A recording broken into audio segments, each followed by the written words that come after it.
Hey guys, how we doing? Now you know why I have a 3-minute intro on a Sunday, because when I have a 3-minute intro and I start speaking, I've normally got about 100 people in.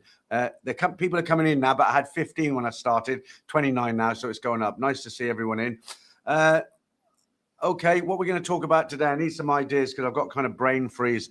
I went out to some local markets last night for my next video. I went to 4 different markets and here in Hua Hin, just to compare prices and show you what it's all about. But I tell you what, it really takes it out of my body because it's so humid here that when I'm walking around these markets, I was just dripping. My shirt was actually wet. And on the way back, I had a couple of pints just before I got home. So that made me feel a little bit better. But I'm going to say, I'll say, I'm putting the comments up on screen. I don't know if you like that or not. I'm just trying it for you because I miss comments sometimes. And at least if you see your comment on the screen there, it's better than nothing, isn't it? So I'll just say hi to Innovations. Good afternoon. First in tonight, today, I should say. Max, how you doing? Greetings from Phuket. Watin Loon. Hi, Peter from Aberdeen. 1 month to go until I'm back in Hua Hin. Okay, good. We haven't had too much rain. You know, we had a bit of rain last month, but not too much this at the moment. You know, it's been quite dry. Midnight greetings from Seattle. That's Gringo Poppy. How you doing? And who's this now? Chris. Hello from Brisbane. I always get told off for saying it wrong. It's Brisbane or Brisbane. I think it's Brisbane, isn't it? Robert, how you doing, mate? Nice to see you in the Saturday stream. Peter, that was a fantastic video this morning. So funny and so unique. I'm really loving these new videos. Thanks very much, Robert. You always leave some nice compliments. Okay, I think you're talking about the one that Thai people laugh at us. A lot of people don't realize that when you come here, Thais won't laugh in your face, but we do things that kind of make them smile inside. Like, you know, look at them foreigners doing that. If you're not a member, you'll see that video for yourselves on Tuesday. I've just released it to members this morning. Ryan, how you doing? You say, I count as 2 people. Okay. Are you that big? Really? Perbert, nice to see you in the Saturday stream. Those 2 little video clips I sent you yesterday. Wow, eh? That's all I can say. Wow. Especially number 2. Your nose is kicking off early today. Greetings from sunny Hua Hin by Jan. How you doing? Rennie, is it Rennie? Rennie. Good morning, Peter, and everybody. Looking forward to a great stream. Thanks. I'll be honest with you, Remy. I'm absolutely shattered. I was saying just 5 minutes ago, my next video I'm putting out in about 2 weeks' time. I went around 4 of the markets. You know, the big markets here where you can food and drink. And thanks, Robert. That's very kind of you, mate. I appreciate that. I'll have a couple of pints on that today. Very kind of you. You know, because it's so humid here, there's never no humidity. It's very rare. If it's raining, it goes down a lot. But, you know, I was walking around these night markets, and especially the fishing pier and the last one I went to, I forget the name of it. It's so hot. My shirt was actually wet as if I dipped it in the sink of water and put it back on again. And I was all right. I got home, watched a bit of TV, went to bed about midnight, woke up at 9 this morning. Nothing unusual. I fell asleep on the couch before lunch, and now I just feel like really zonked, you know. I was going to go to the gym this afternoon, but I don't think I'm going to make it, to be honest with you. Okay, 64 in now. Good. Let's get a few more people in. Holden fan. Hi, Peter. Where is Bintel, the handsome man? He's playing up now. He's getting really brave now. He's laying on the cool tiles of the lounge floor. He's a lot different to what he was. Look at my arms. Look. I don't know if you can see that. You see that? That's Binto. Because what happens, he comes at me like to play, and I grab his face and I shake his face. But of course, he uses his paws to grab my arms, and yeah, he's made a bloody mess of me there. Thankfully, he doesn't have rabies, or I wouldn't be here. Okay, Holden fan. Hi, Pete. Oh, I've just read that, haven't I? Be happy, Pat. Northern France greets you all and happy English-speaking folks. Okay, good. Is it still hot in Europe right now? It was very, very hot, wasn't it? I've seen a video on YouTube, very unusual, about people fighting in France to buy the last of the air conditioning units. They're actually tugging and fraying these air conditioning units. That was about 2 weeks ago. Ryan, how you doing? I took a girl back to my hotel room and I had 2 odd trainer socks on. Williamstown hysterically laughing for a half an hour. Okay. not sure what that means, Williamstown, but I get what you're saying anyway. I think we've all done it, haven't we? Put on different socks. Pravel, how you doing? Good afternoon to you, sir. Terence Harrington over there on Facebook. It's still very hot in the UK. Okay, it's difficult, isn't it? I remember in the UK there was one unbearably hot summer because my house was built in 1990, so the insulation was in the walls, not only the ceilings, and it kept nice and cool even in very hot weather. But there was one year it was so hot I had to kind of get some fans, stand-up fans, and put them in the lounge, and it was awful because we're not geared up for it, are we? In the UK, we don't have air conditioner. At least we've got air conditioner here. I don't know how to pronounce your name, but I'll say hi. Put you up there on screen. Is it Muyaya?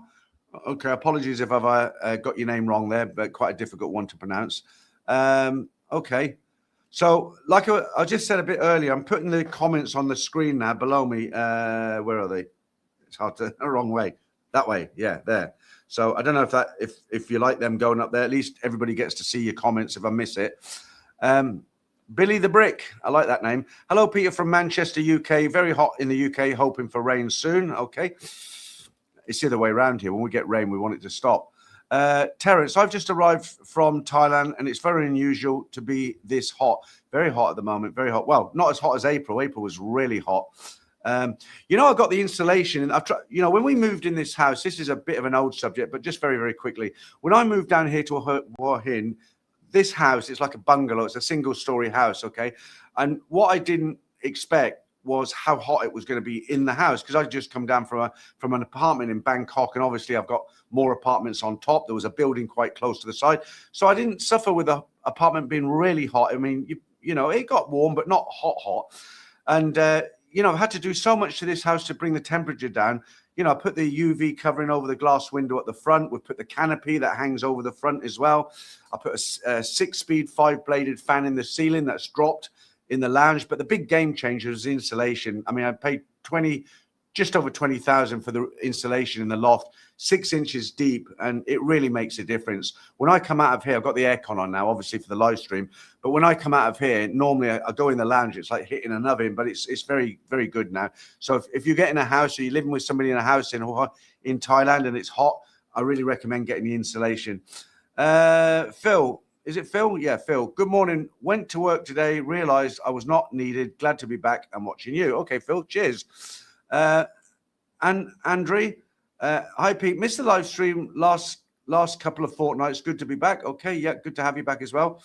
Gringo Pappy, Peter, I'm glad you were bailed out. I sent the foodie police your way after seeing your recent Facebook post. I know it's funny, isn't it? So when I put different content on Facebook, I don't put the same content as here. And I went to this deli here in Hua Hin called the Euro Deli. I'd never been there before. Somebody recommended it, and it's on 102. But they cook meals without all the colouring and all the, when you go to a supermarket in the UK or wherever you live, if you get an instant meal from a freezer that just goes into a microwave, it's got a lot of chemicals in it. It's got a lot of sugar in it, colours and, all artificial preservatives and a lot of crap in it, right? It's basically not healthy. But here in this place, a Euro Deli, what he does, he cooks the food from fresh, puts it in plastic containers, labels it up and puts it in the freezer. So if you go there for a sandwich, I had a boiled egg mayonnaise sandwich, which was very nice. I'm not getting anything from the Euro Deli. I'm just telling you because I liked it. So they got about 4 freezers and they're full of all these instant meals that he makes himself. So I bought, what did I buy? I bought chicken in a kind of creamy sauce, and I had a few leftover tinned potatoes. I bought tinned potatoes because the thing is, I hardly cook, and I'm trying to stay off the carbohydrates. I don't really eat potatoes too much. So if I bought a couple of potatoes and stuck them in the fridge, they'd go off. So it's handy just to have some bachelor's tinned potatoes, and I split it into 2 halves, and I'll have half a portion. So I got this ready meal from Euro Deli. I put half a tin of potatoes on there, new potatoes, all right. Some bird's eye peas, which you can get out here, the little peas. And it was really nice, but I put it on Facebook and I got comments like, oh, I wouldn't feed that to the dog. It looks like you've just vomited and all this crap, But, some meals, they look terrible, but they're actually tasting really good. And that was very, very good. Robert, Peter, love to ask about the grass. How are you managing it? Or is the rain taking care? So my girlfriend's kind of taking over that now, and it is getting a lot better, Robert. What's happened is, it had big brown patches in the middle, And she says, look, I'll have a go at it. And I said, okay, all right. Now she gets up at 7 a.m. to let the dog out, and she waters it at 7 a.m. She also bought some kind of fertilizer for the grass. So it's actually starting to get green again, you know. I don't want to upload too many videos about my grass. It's not the most exciting subject in the world, is it? I missed one, is it? Martin. Is it Matthew? Sorry. Hello, Peter. Not very often catch your lives and just seeing you're on. I hope you're well. I'm meeting a Thai girl later today and going to Suki Tinoi. I don't know where that is. Have you? No, I haven't been there. I don't know. What is it? A restaurant? I'll give you a really good tip with when you take a Thai girl out for a first date. Okay. So what a lot of guys try and do is they want to impress the girl on the first date, and what they do, they make the big mistake of taking them to a really expensive steak restaurant or an Italian or something, a really expensive Western restaurant. And if you took a Western woman there, she'd be impressed, right? You get her a nice thick tenderloin steak with a baked potato and all the trimmings and a glass of wine. A Western woman, you know, she might not appreciate it, who knows, but she knows what it is. She'd enjoy it. And that's what guys do with the Thai girls. And actually, you're just wasting your money, because what you're better off doing, she'll pick at it. You know, I've seen it before. She'll pick at it. So if you want to impress her, take her to a really nice Thai restaurant, okay? And that way she can order the food that she likes to eat, but it's really high quality Thai food. You know, that will impress them more than taking them to a steakhouse. Talking of trolls, somebody told me off for drinking out the bottle. Right, Perbert. Crazy question. Have you figured out the bum gun without making a mess? Well, it doesn't really matter with a bum gun, does it? Because we don't have carpets on the floor in the toilets here, and the thing is, it's just big tiles, and because it's so humid all the time, it dries very quick. So no, I just use it. It goes all over the place, the floor and everything. But it doesn't matter, as I say. Jam Jar Johnny, how you doing? Haven't seen you for a while. Good morning, all from a cloudy Derbyshire. Okay. Is it true that in the UK they're trying to ban dog walking from some parks? I mean, it's crazy. I read somewhere, I can't remember where it was. That might have been on TikTok, where there's certain people who don't want dogs near them, and the council's introducing certain ban in parks and stuff like that. Crazy. Okay. Gringo Poppy. Suki Tinoi looks like a hot point joint at MBK. Okay, well, the girl will like that. Yeah, that's the sort of thing a Thai girl will like. My girlfriend likes hot pot and everything. We used to go to the one at MBK in Terminal 21, but by the time we had it with all the bits and pieces and a beer or two, it was like $800-900. So I actually went out and bought my own hot pot. And then if you go to places like Big C Supermarket, they do the kit. So instead of having to pick up all the individual vegetables, they do a pack, you know, and you can pick it with prawns or chicken or whatever, and you just buy a pack of the vegetables, and it normally comes with some sauce as well, and it's pretty good. Haven't had it for a while though. I don't even know if I've still got the pot. Threw so much out when we came down here. Matthew, okay, I've just read, you're saying basically the same thing. So you're saying it's like a shabu, and it's extremely popular with Thai people. It's all you can eat with pork, beef and everything. It's just 600 baht for two people. Thais like these kind of places best. Okay, right, I understand. You know, one thing that gets me about down here in Hua Hin, a lot of these night markets, they do this, the sticks, but a lot of it's pork. The one where I go to, Luna Market, which is very close to our house here, they just do pork. You know, it's very difficult to get chicken, and I don't really like pork that much. I don't mind a slice of bacon or two with a full English breakfast, but actual pork as a meat, it's not really a favorite of mine. Gringo Papa, good luck, Matthew. Close the deal. Okay. Holden fan, hi Peter. In late November, early December, a good time to come to is it a good time to come to Thailand? Looking at coming at the end of the year to avoid the Aussie school holidays. Yeah, it's an excellent time to come up because it's high season. Prices go up, restaurants get full, hotel rooms are hard to come by, so you need to book early. But yeah, high season here is November, December, and January. That's when the temperature drops about 10 degrees, and it's very pleasant, especially in the evening. You know, right now you sit in a bar in the evening, unless you've got fans all around you, it's just so hot. You know, it's uncomfortable. And you know, you come in November, December, you can sit outside in a little restaurant, and it's quite pleasant. So yeah, it's a good time to come. When isn't a good time to come to Thailand? Let's be honest. Okay, Matthew. Excuse me. I just watched your stories, Peter. And great watch as always. Well, thank you, Matthew.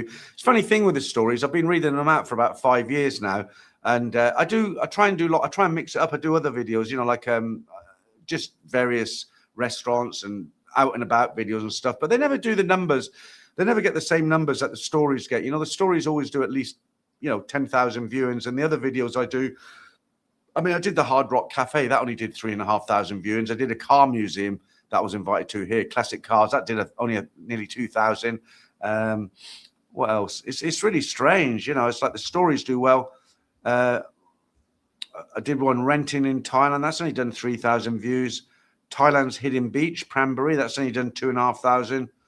And Thailand's Best Kept Secret. That's another beach. That's only done 5,000. I don't know what it is. Don't rent until you watch this. Not even 5,000. But the stories, yeah, they do really well. 10,200. Anyway, you're not here to listen to my numbers, are you? Okay. Let's have a look. Okay, good question, Ed. How would you compare the difference in two cities between Bangkok and Pattaya? Oh, completely different. I mean, Bangkok is a very vibrant flagship city, isn't it? With great infrastructure, great transportation, food from all over the world. It's like Paris, London, isn't it? I mean, better actually. Pattaya is more of a kind of seaside destination with girls, isn't it? It's that sort of place. You can't compare it at all, actually. It's two different. It's like comparing Pattaya to Hua Hin. They're completely different, If you come in here on vacation, it's worth having a few nights in Bangkok and then go to Pattaya. I mean, I believe it or not, actually, some people don't like Pattaya. I've met people who really don't like Pattaya. It's just not their scene. They don't drink. They don't like the girl scene. Everybody assumes everybody loves Pattaya. They don't. Holden fan, I have downloaded Agoda and looking to book through their website. Have you ever booked flights through Agoda before? So I book everything through Agoda. I don't fly anymore. But I stay in a lot of hotels. I travel around Thailand when I just been up to Bangkok 3 weeks ago. And I find Agoda is the best booking site. I pick all the hotels from Agoda. It's very, very, very good. And the thing is, if you book a lot with them, you get cash back. I get cash back. Not very much, but I get something back.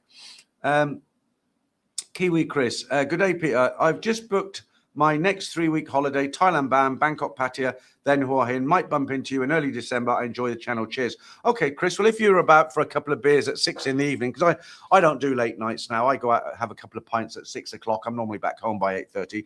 Give me a shout and I'll come into town. I've got a scooter. Because a lot of people don't realise how far out of town I live. I get people contact me and say, "Hey, I'm in Scruffy Murphy's. Come and have a. I'll buy you a beer." But it takes me 30 minutes to get to town. I'm 8 miles west of the city. I'm in a little village. Dale, hi Peter. I hope you're well. Well, getting ready for my trip to Thailand. 5 days from now, I will be in the land of smiles. Have a great stream. Okay, thank you. Arnie, how you doing over there on Facebook? Gringo Pappy again. Pattaya regularly labelled the armpit of Thailand. We all know why. I'm not going to name any races, but did you see that video that's been circulating where two guys are walking along the beach road and there's a freelancer standing there and they walk past her and she's like, the smell was so bad it actually made her reach. If you didn't see it, you wouldn't believe it. Robert, Peter, remind me when you updating us about the health insurance you were looking into. Okay, I can do that now, Robert. So I've already updated everybody on Facebook because, like I said, I do two different videos. I wasn't going to make a video for YouTube about that. But so what happened, I've got to be very careful. I can't name the insurance company because of the defamation laws here are very serious in Thailand. If you name a company and say they're not good or they're not reliable or you've been told they don't pay out, I could actually get arrested and get 2 years in jail. That is that serious here. You can look it up on Google. I had it printed out. I read it out on Facebook. But they have very, very strong defamation laws. If you say something bad about a business here, it's just how it is. So what happened is I found a company, not a well-known name, but I went through it. They seemed okay. They were willing to insure me. Not for everything. Thank you, Perbert, for the $10. That's another couple of pints. I'll be pissed tonight, which is different from the American piss, which means you're angry. For English, it means very drunk. Cheers for that. Okay. Yeah, so I can't name the insurance company, but basically what happened, I found this insurance company. It all looked good to go. And then somebody wrote to me, a guy I know here in Hawaii, and he says, "What insurance company are you going with?" And I wrote to him, and he wrote back, and he said, "Oh, I haven't heard of that one before." And he said, "Let me check with my insurance broker, the one that fixed him up." So he sent a message to him. Then he sent a message that he copied and pasted from his insurance broker that said, "Tell him to run. They don't pay out." Okay, so I thought, oh well, that's no good then. I mean, I don't know if they do or if they don't. Maybe somebody had a bad experience. You know, sometimes insurance companies get blamed and it's not really their fault. Like if you're riding a motorcycle and you're not wearing a helmet, or you've had a few pints of beer and you're wearing a helmet, then, you know, it says in their contract they won't pay out. If you have a motorcycle accident, you've got to be wearing a helmet and have no alcohol in your system. Then that's a legitimate claim. But, you know, some people, you know, they don't get paid out, and they'll say like, this company's no good because they don't pay out. But anyway, I sort of thought about it. I thought, well, okay, let's go with one of the bigger companies. So what I'm doing now, I contacted Pacific Cross again, who was always my favorite insurer, but they were very strict to get on with, you know. And I'd spoken to them on and off for a few months before I came out here, and there was all this big thing. You see, the problem with insurance companies, if you've got any kind of pre-existing condition, they don't want to insure it. And, you know, the medicine I take keeps everything under control. You know, I had high blood pressure, not really high, but it was a bit high. But now I take one tablet in the morning and my blood pressure is like 124/88. Well, that's normal, isn't it? So, you know, I had a hard plaque test in my veins. I had a soft plaque. They both came back 0, you know, so the chances of me having a heart attack are virtually, I wouldn't say 0, but, you know, I mean, I monitor myself. I go for fasting blood checks. So there's not a problem there. The other one I had was I take statins, right? When I first went to the doctor 20 odd years ago, when I first went back to the UK, my cholesterol was 7.5. And the doctor said, that's very high. You know, you could have a heart attack. I'll put you on statins. And it took my cholesterol down to 4.6. Now it's at about 4.9. So it's under control, isn't it? But as far as the insurance companies are concerned, that is a pre-existing condition. And they'll insure you, but they won't insure you for pre-existing conditions. And I've always been in the mindset, well, I'll be self-insured. I'll keep $1 million baht in the bank. If anything happens, like a heart attack, I'll have the money there. But I tell you what kind of scared me. I was reading a story about an Australian guy. He had to go into hospital, an emergency. He didn't have an accident or something, but something happened to him here in Thailand. And his bill was 3 million baht. He was able to pay it, but it completely wiped him out. You know, he had to sell his car to a friend. What savings he had were wiped out. The money for his visa he put by, the 800,000, that was gone.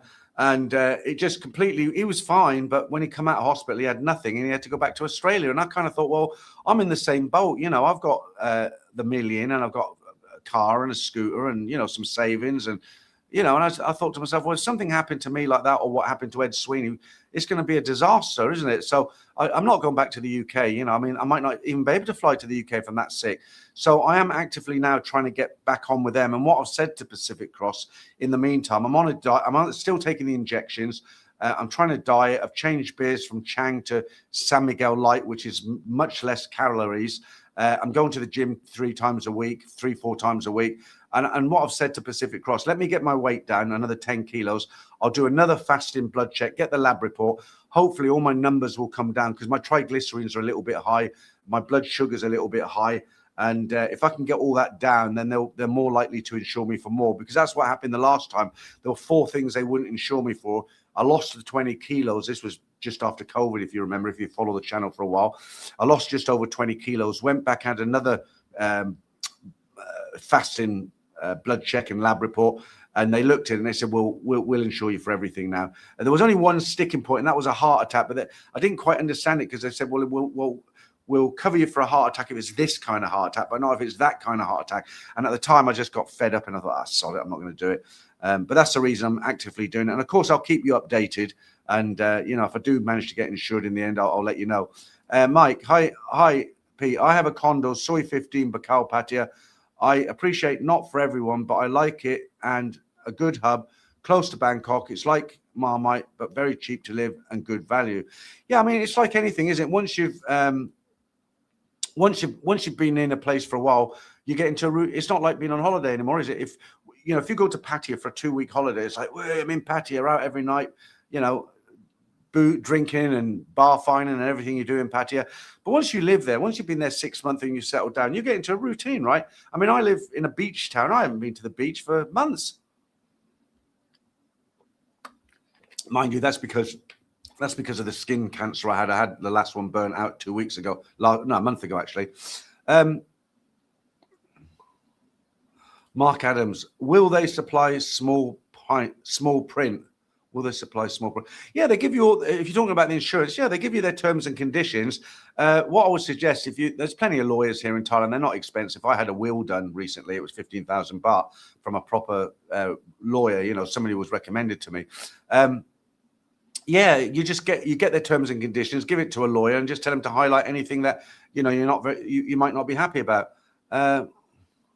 Simon, hi Peter. I hope all's good. I don't like Pattaya either. I like away from tourism, mayhem, madness, etc.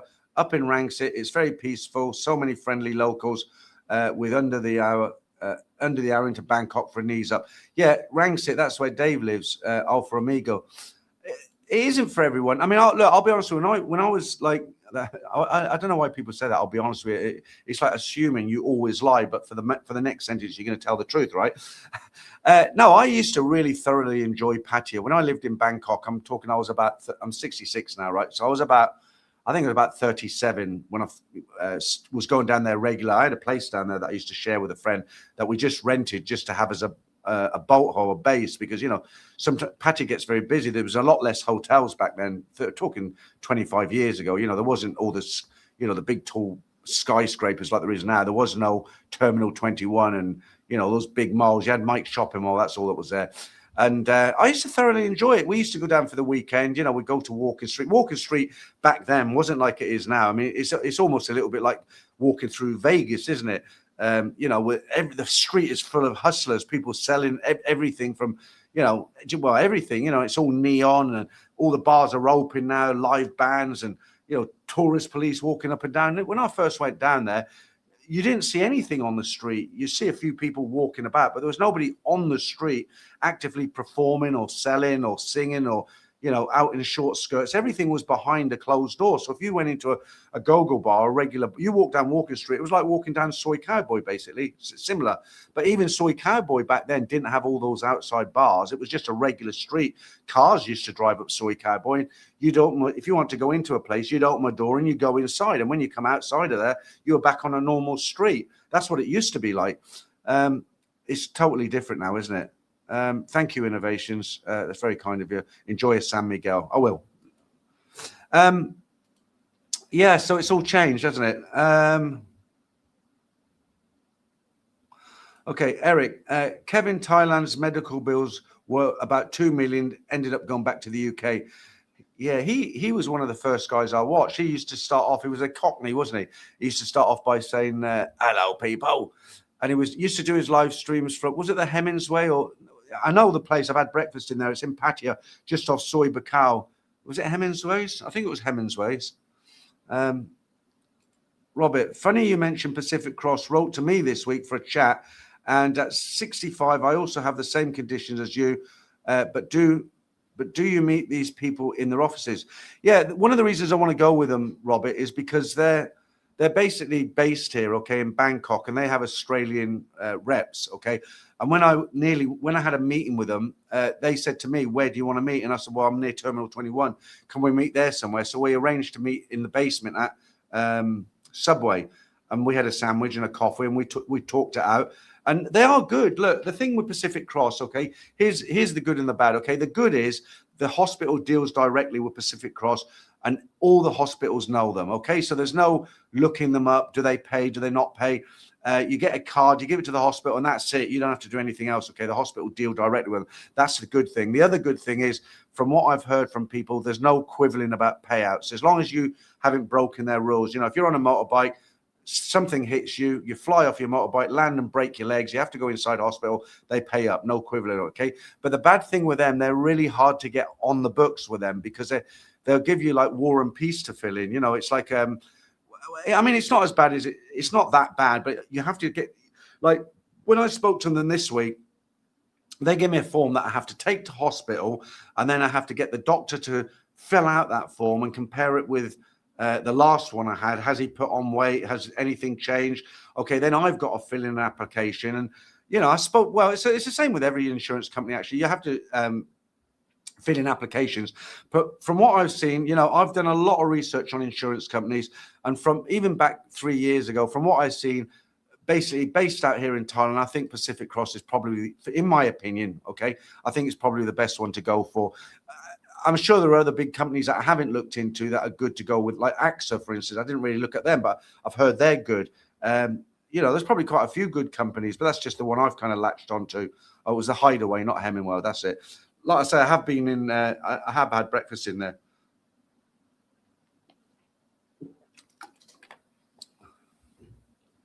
Funny, last night, I was, you know, I said to you earlier, I went out to 4 local markets last night just to film and compare them. I'm going to, a lot of editing in this one. It'll be going out in about 2 weeks' time. And I was walking through Bangkok. That's a big market that's open every night for food and drinks. My favorite, actually, except I leave when the band starts because it's so loud. And I'm walking along filming with my DJI 3 pocket. And I'm just walking past the stage because the band aren't on there. And I wanted to film the little Indian at the end. I quite go there sometimes. I get food from there. And somebody shouts out, "Thailand bound!" And looks around and says, "I watch you." And his girlfriend's there. And she shouts out the same thing. It's funny. All right. Perbert, great week of videos. I watch them. Thanks, Perbert. Vietnam bound says Hideaway as well. This bound is catching on, isn't it? What do you think of the comments on screen here? I've just found this feed. Well, and I didn't just find it. I knew it was there, but I thought it would put people off. But I think it's quite good to put the comments up, actually, because if I miss any, then at least people can read your comment. Goldie, I have Pacific Cross. Excellent for me. Had somewhat an emergency. Went to Bangkok Hospital. They paid direct. No out of pocket for me, except my prescription. Yeah. So the thing that put me off the insurance 3 years ago, well, nearly 4 now, when I first got here, was I thought to myself, well, if I'm paying insurance every month or every year, and then I have a heart attack and I need the insurance and they're not going to pay out for a heart attack, what's the point? But, you know, you get older and you get wiser. And I just think there's so many things could go wrong with you, your body, and heart attack and a stroke is the least of it, isn't it? You know, you could get cancer, you could have kidney failure, you could be involved in a major accident where you need to go into hospital for a month on traction. So I think I'm going to go for it one way or the other. Nigel, hi, mate. We are walking to sell. We are waiting to sell a place in the UK. We built a house on wife's land. We're all set up, but I've heard many stories about people being caught out. I don't ever want to come back to the UK. How much is a normal all serious illness cover? That I can't answer that, Nigel, because it's like saying how long is a piece of string. I mean, looking at your picture there, you're younger than me, definitely. So here's the thing: if you're under 50, for instance, and you've got no preconditions, it's going to be cheap because you've got nothing. You go for a test at the hospital, which is about 3,500 baht, depending on which hospital you go to. Blood fasting, they'll give you the full lab report, take it to the insurance company. If there's nothing that pops out of there, you'll get full insurance quite cheaply. Whereas someone like me who is 65, you know, I'm on a blood thinning tablet. I'm on, I just said it, I forgot now. I'm also on reflux tablet. You know, I mean, they'll look at that and it just puts a premium up. So I won't worry about it. You'll get cheap insurance. Okay, Robert says, I love the comments. I love the comment screen. Okay, so we'll leave them up there for now. Andrew, I don't understand why the YouTube comment section doesn't stay up to date. It's like it freezes. For example, the section about the comment section. Okay, let me open mine up and see where it is. Is it frozen now? Okay. It looks like I just haven't got down to those comments yet. I see. I missed that one, Perbert. You said, I know not now, but have you ever thought about a retirement community in HH? Not really. I can't afford it, to be honest with you. My girlfriend's going to be my, let me take them off and put them on again, see if it refreshes. Are they different? Yeah, they're different. I don't know if they're, okay. All right.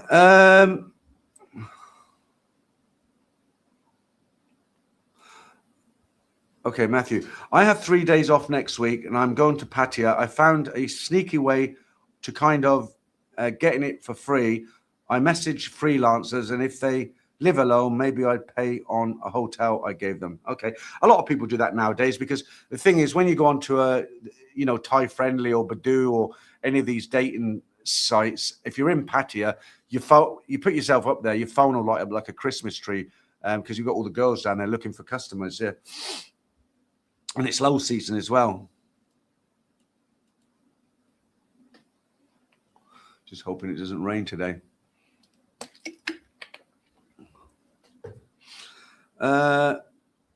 Will Binto enjoy a summer splash in an inflatable pool in the backyard? Now, he'll rip it to bits, because the problem is my other dog,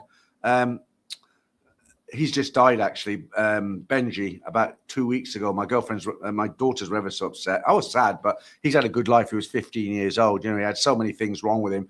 The vet just said, look, you know, be kinder to just put him down now. So they did. I paid for that. I sent them the money to do that. But the thing is, Benji had like clear nails like we have, you know. So, you know, dog nails, they have a vein in them. You've got to be really careful when you're clipping their nails, because if you clip the vein, they'll feel it. And I did it to Benji once. I went too far, and, you know, blood was trailing out of his paw, for not lots of blood, but, you know, they feel it. So you've got to be really careful. So with Benji, I could see his nail, I could see the vein, so I could go right up to it, clip it, and no problems. But Binto's got black nails, and what happens, the bit that grows out is white, but it's very small like that. So I've got to be really careful, because I've cut his nails twice and I caught him once. And it's a struggle to keep him still. You know, my girlfriend has to hold him like this with his paws, and she's talking to him to keep him quiet. But it's funny, once the clipper goes on his nail, he keeps dead still. It's almost if he knows if he, you know, if he moves, and he'll get hurt. Right, Perbert, what's the latest scam you've heard of? The latest scam. Well, I'll tell you what, there's a lot of scams going on with Thais at the moment, where they phone you up. So I've got a Thai phone number. So what happens, I'll say hello, and it just hangs up, and I don't recognize the number. And I say to my girlfriend, and what the latest scam is actually on Thais. So what happens is a guy will call up, and he'll find out, like my girlfriend's at it, they'll get her number from somewhere, or any other Thai person, right?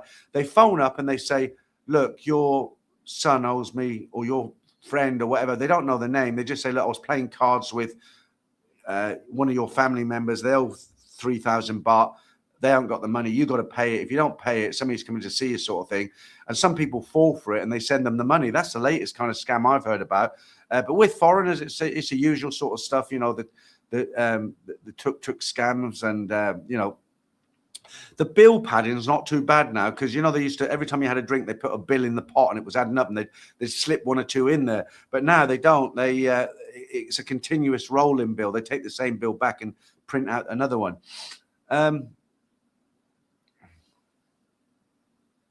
Innovations. You missed Uncle Willie B's super chat. Did I? No, I think I said thank you. Let's have a look. Oh, I did. You're right. There we go. Thank you, Uncle Willie B. Very nice of you. Make 2 pints. I will. And thank you for letting me know I'd missed that. Vidar, how you doing? Nice to see you in the Saturday stream. Are they moving, these comments? I can't see the ones on the screen. Are they sticking?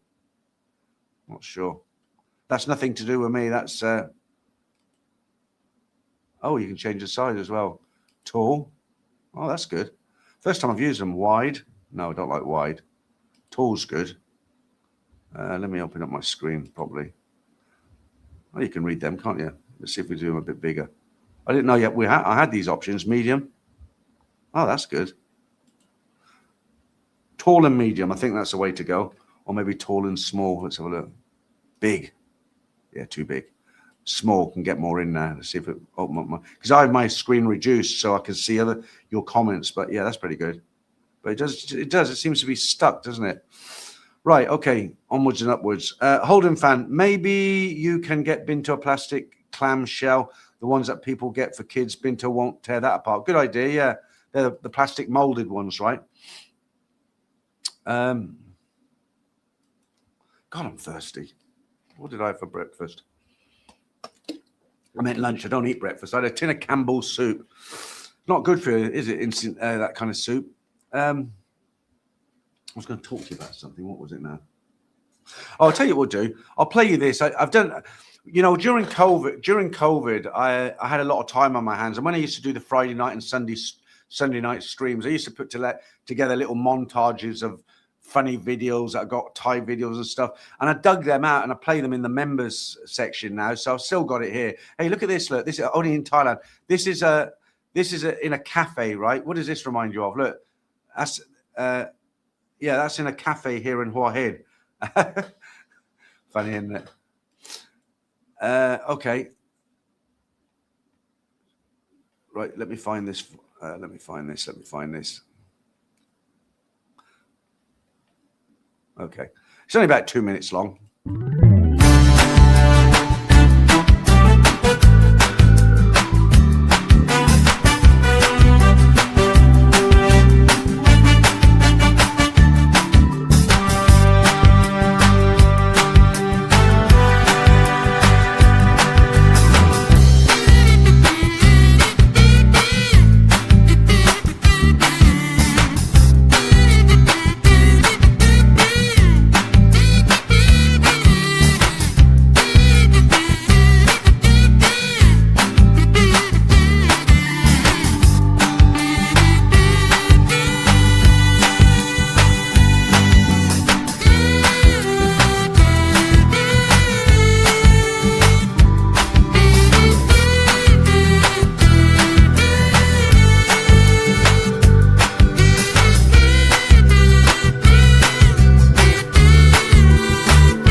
There you go. Good memories from COVID. I just wish I had the time to do that now, because they actually take a lot of time to put together with the music and finding the clips and cutting out the right bits and everything. I just don't have time to do them, but I hope you enjoyed them. Right, Max B. Sicky, is it? Hey, Peter, good to catch a live stream. This morning's job is to book a flight for December, January. Thanks for all your guidance over the years. Really appreciate it. No worries. I hope airfares have come down. My daughters are coming out in November, so they're supposed to stop off in the Middle East. So hopefully it'll all be calmed down by then. A nomad overseas. Bill padding definitely still happens, but at least now a lot of bills show who you ordered from. So the girl gets commission. Need watch like a hawk. The bill, not the girl. Yeah, but a lot of bars now, what they do, they get you to sign the bill, because it works the other way around as well. You know, guys will say, no, I didn't have them. When they did, they might be drunk, you know. And yeah, you're right. Bill padding does still exist, but also a lot of guys, they swear blind they only had 3 beers when they had 4. How's the bar to prove it without a big fight breaking out? So a lot of bars now, they get you to, every time you have a beer, they'll get you to sign the bill. The Gormless tweet, nice to see it Saturday. Is that the SpaceX rocket? It's funny, wasn't it? Robert, there is a guy who puts out videos on building new nightclubs in Pattaya in Soy 7, but how on earth are they doing it as non-citizens? I thought they cannot own businesses. Very confusing. Yeah, I think you're talking about Nick Dean, aren't you? He's opened a lot of kind of places over the years. I think what they do, yeah, there's got to be ties involved. You're right. They can't. Actually, they can own. That's a, you know, people say foreigners can't own houses, but they can.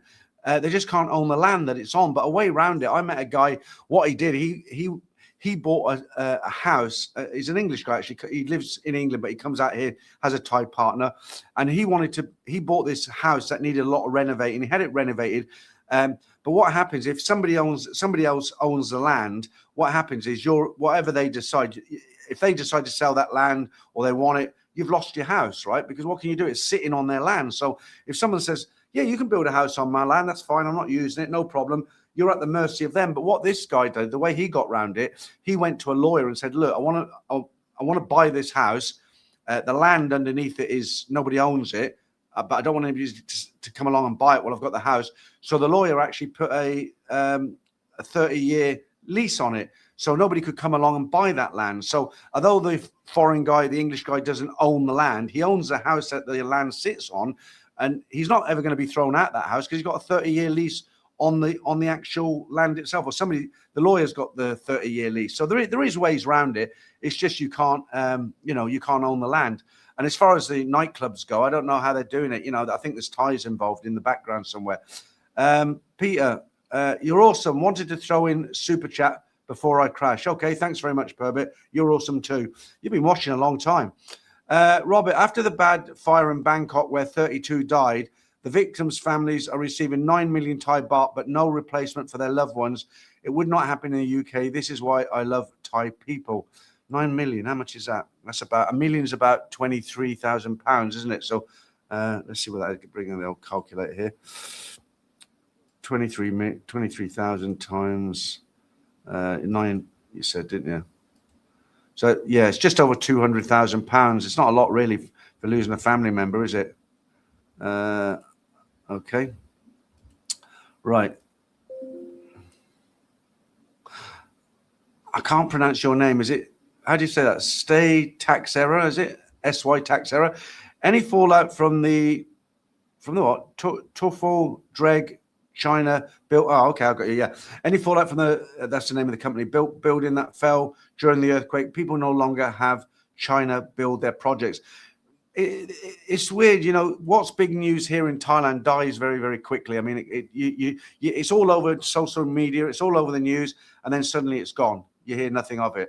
But you're right. I think Chinese builders are not kind of favored here any longer because of that. I mean, they had the earthquake 600 miles away in Mandalay, and Bangkok is just full of thousands of high-rise buildings, and just one fell down, and it was that one built by the Chinese building company, and that was going to be used as a administrative building for the government for something or other. Robert, do you think they will ever build behind your house or keep those lovely trees you have? I don't think in my lifetime, Robert, because it's a funny area here, because like I say, it's a village. So there's a highway over there, big highway, 3218. And then on the highway, you just take a slip road, and that's a main road through the village. And it's quite, I say village, it's not a tiny little village, but it's like there's a lot of land out this way, and they're building a lot of mubans, a lot of gated communities. So I don't think so, not for at least 10 years, I shouldn't think. The guy who actually owns that, he's got a house over there. Sometimes I want to go around and trim the bushes there, but I can't because he's got 4 dogs. And if you just walk past his house, they start barking at you. So if I was to go in there, they'd probably savage me. But it is nice, Robert. I sit here, I've got 2 windows. I keep that one closed, the curtains closed on that one, because my neighbor can see, even though I've got net curtains at night, if I'm doing a live stream, he could see in. But here I've got another double window, and sitting here looking straight, I'm looking at banana trees, the big green leaves, and sky. That's all. There's no noise or nothing. Matthew again, the long-term student visa I have, Peter, the rules have gotten a lot stricter. If miss more than 2 days, you completely fail the module. If more than 30 minutes late, it's an absence. I know, and it's not just the student visa, Matthew. It's because people have been abusing all the visas, So the immigration have just turned around and said, right, we're going to be strict now, and they're getting really strict on it. They haven't got a problem with people coming here on student visas or Muay visas or retirement visas. I got no issues with it. But they don't want people abusing the visas. It's like these guys who were coming out for 60 days, jumping the border, getting another 30 days. So there's 3 months. Then they go for another 2-month visa on a border room. And they were essentially living here on a tourist visa. Well, you can't do that. But at least you know the rules, Matthew. So what you're saying there, you just know not to do that, right? Innovations. You used to recommend a place in the Arab Quarter in Bangkok to change money, but needing some money when you arrive at the airport. Do you change money there, and roughly how much do you recommend? So that lady who used to recommend in the Arab Quarter is actually Soy 3/1. The nickname is Soy Arab. So if you came out of Soy Nana, Soy 4, there's a zebra crossing there, right there next to the police box. You cross that, walk as if you're walking away from Nana, and it's the first on the left. It's all Arab down there. Oh, excuse me. So when you walk in there, there's a restaurant I used to go to on the left there, the Al Hussein. I don't go when I was in Bangkok. I was going to the New Bukhara. I stopped going to the Al Hussein. Nothing wrong with the Al Hussein. I just thought the New Bukhara was better. So when you go past the Al Hussein on your left, there's one money changer on the right. She still gives a good rate, but the one I used to recommend was next to her, the little side road there. So there used to be 1 and 2. So the second one. In answer to your question about the how much should you change at the airport, I used to just change £50 just to get get a taxi into the airport, and I had enough for a couple of drinks, and then when I felt like it, I'd go and change £100 at the nearest change booth, and it just so happened the nearest change booth was at the corner of Nana Plaza, if it's still there. Changed names a few times. So I never have to change money anymore. It's really strange. Like I say, when you live here, it's completely different to when you come here on holiday, or even if you come here for a couple of months, because you get into that route. I'm in the same routine as I was in England. So I live in a house. I've got chores to do. I have to pay the mortgage. I have to pay the electricity bill. I have to pay the water. I have to order the water. She orders the water. We have to do shopping trips in the car. We go into town and buy groceries. We have the washing machine. She hangs out the washing. I watch TV at night. I got Netflix. And it's like being in the UK. But the only difference is here, obviously, it's better weather and people tend to be a bit more friendly. And you're in the sun, aren't you? But you do get used to it, and you do get into a routine. Okay, Max says direct flights, including luggage, going for 938. What did I pay for my daughters? I paid 1,800. I bought that about 6 months ago. Let's have a look here. Yeah, that's going through Qatar. Yeah, £900. That's what I paid for them, but that was before all the trouble started. Vasu Exchange is the best in Bangkok near Soy Nana. Yeah, that's on Soy 13. That's been there for a long, long time, but you do need to take your passport. If you go in there, they want to see your passport. The one I explained before, they're not bothered about your passport. You just take your money and she'll change it for you. A nomad overseas. How are you finding Hua Hin? I'm sure a lot quieter than Bangkok, but which would you prefer?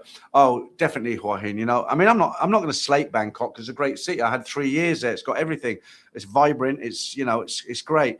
But because of my age now, and I've done the Bangkok thing for years, the Thermes and the cowboy and the going around the city, the Jim Thompson Museum, the Lumpini Parks, everything. I've done it, seen it. And it's just a slower pace of life down here in Hua. And it's much nicer when you're walking about. You're not constantly dodging people on the pavement. You don't have the pollution like you have in Bangkok. When I drive my car, I drive it like I did in Kettering in Northamptonshire back in the UK. I actually drive. I'm not just sitting in traffic like you are. And, you go down Sukhumvit. I used to come down Sukhumvit in my car. I'll be at the traffic lights at Asok. It'd take me 30 minutes just to get to the traffic lights when I came back from Pattaya or somewhere like that. Yeah, the air's cleaner. It's not congested. It's just a slow pace of life. But the thing is, it's not so quiet that it's boring. I mean, there's a couple of really good malls. I've heard they're going to build a mall near us, quite near here, about a mile away.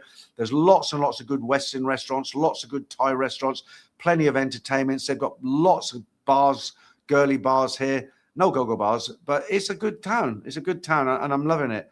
And I tell you what really put the final kind of nail in the coffin for me, you could say. I actually did. A friend of mine called Jim went to Bangkok to see his girlfriend, and I always said, next time you're in Bangkok, I'll come and visit you. And good to my word, I did do that. So I went up for 2 nights, and my girlfriend stayed here, looked after the dog, and I said, look, I'm going up for 2 nights, booked into a hotel on Soy 8, and I went out. He wanted to go to go-go bars and Soy Cowboy, so we went out to Soy Cowboy. Midnight, I just turned around to him. No, it was 10 o'clock actually. I just turned around to him and said, "Listen, Jim, I got to go." I said, I just wasn't feeling it. It just bores me, and yeah, I mean, I much prefer it down here.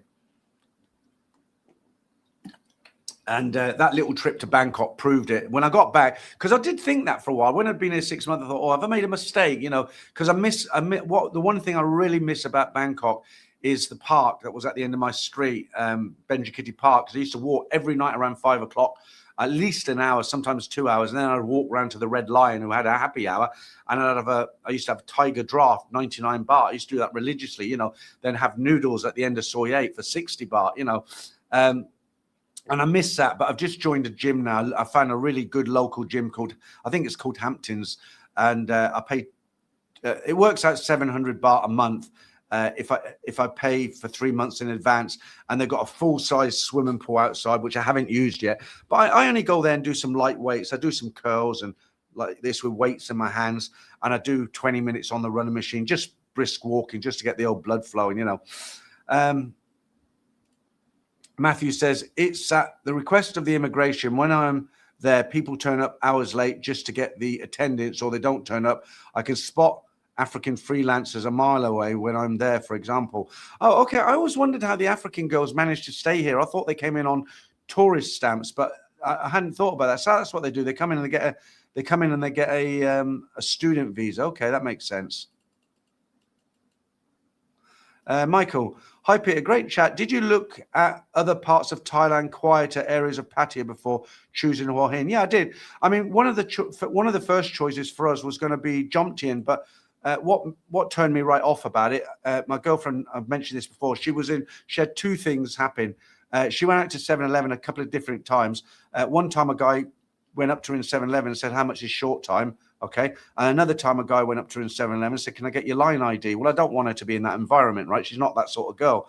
So that put me right off Jomtien. Other than that, I like Jomtien. It's got a nice beach to walk up. It's a bit quieter. A lot of temptation just to jump in a BART bus, though, isn't it? And go 15 minutes over the hill. I looked at Chatham. Chatham was a serious contender. That's like 30 minutes north of Hua Hin. It's just a little bit too quiet. I mean, I can go over there in the car in 30 minutes run. I went there on the bike last week. I did some background filming for the stories. That'll be next Saturday. You'll see that. I went to Chatham Viewpoint and just walked around the beach and stuff. I looked at Rayong. That's kind of spread out. That didn't really do it for me. I wouldn't choose somewhere that wasn't a beach town. You know, I wouldn't like to go and live up in Rangsit or, you know, Sisiket or Khon Kaen or somewhere like that. I'm not saying there's anything wrong with them, and I know guys who live in those locations. But for me, I would want to live in a beach town, you know. And Hua Hin has got the best of everything.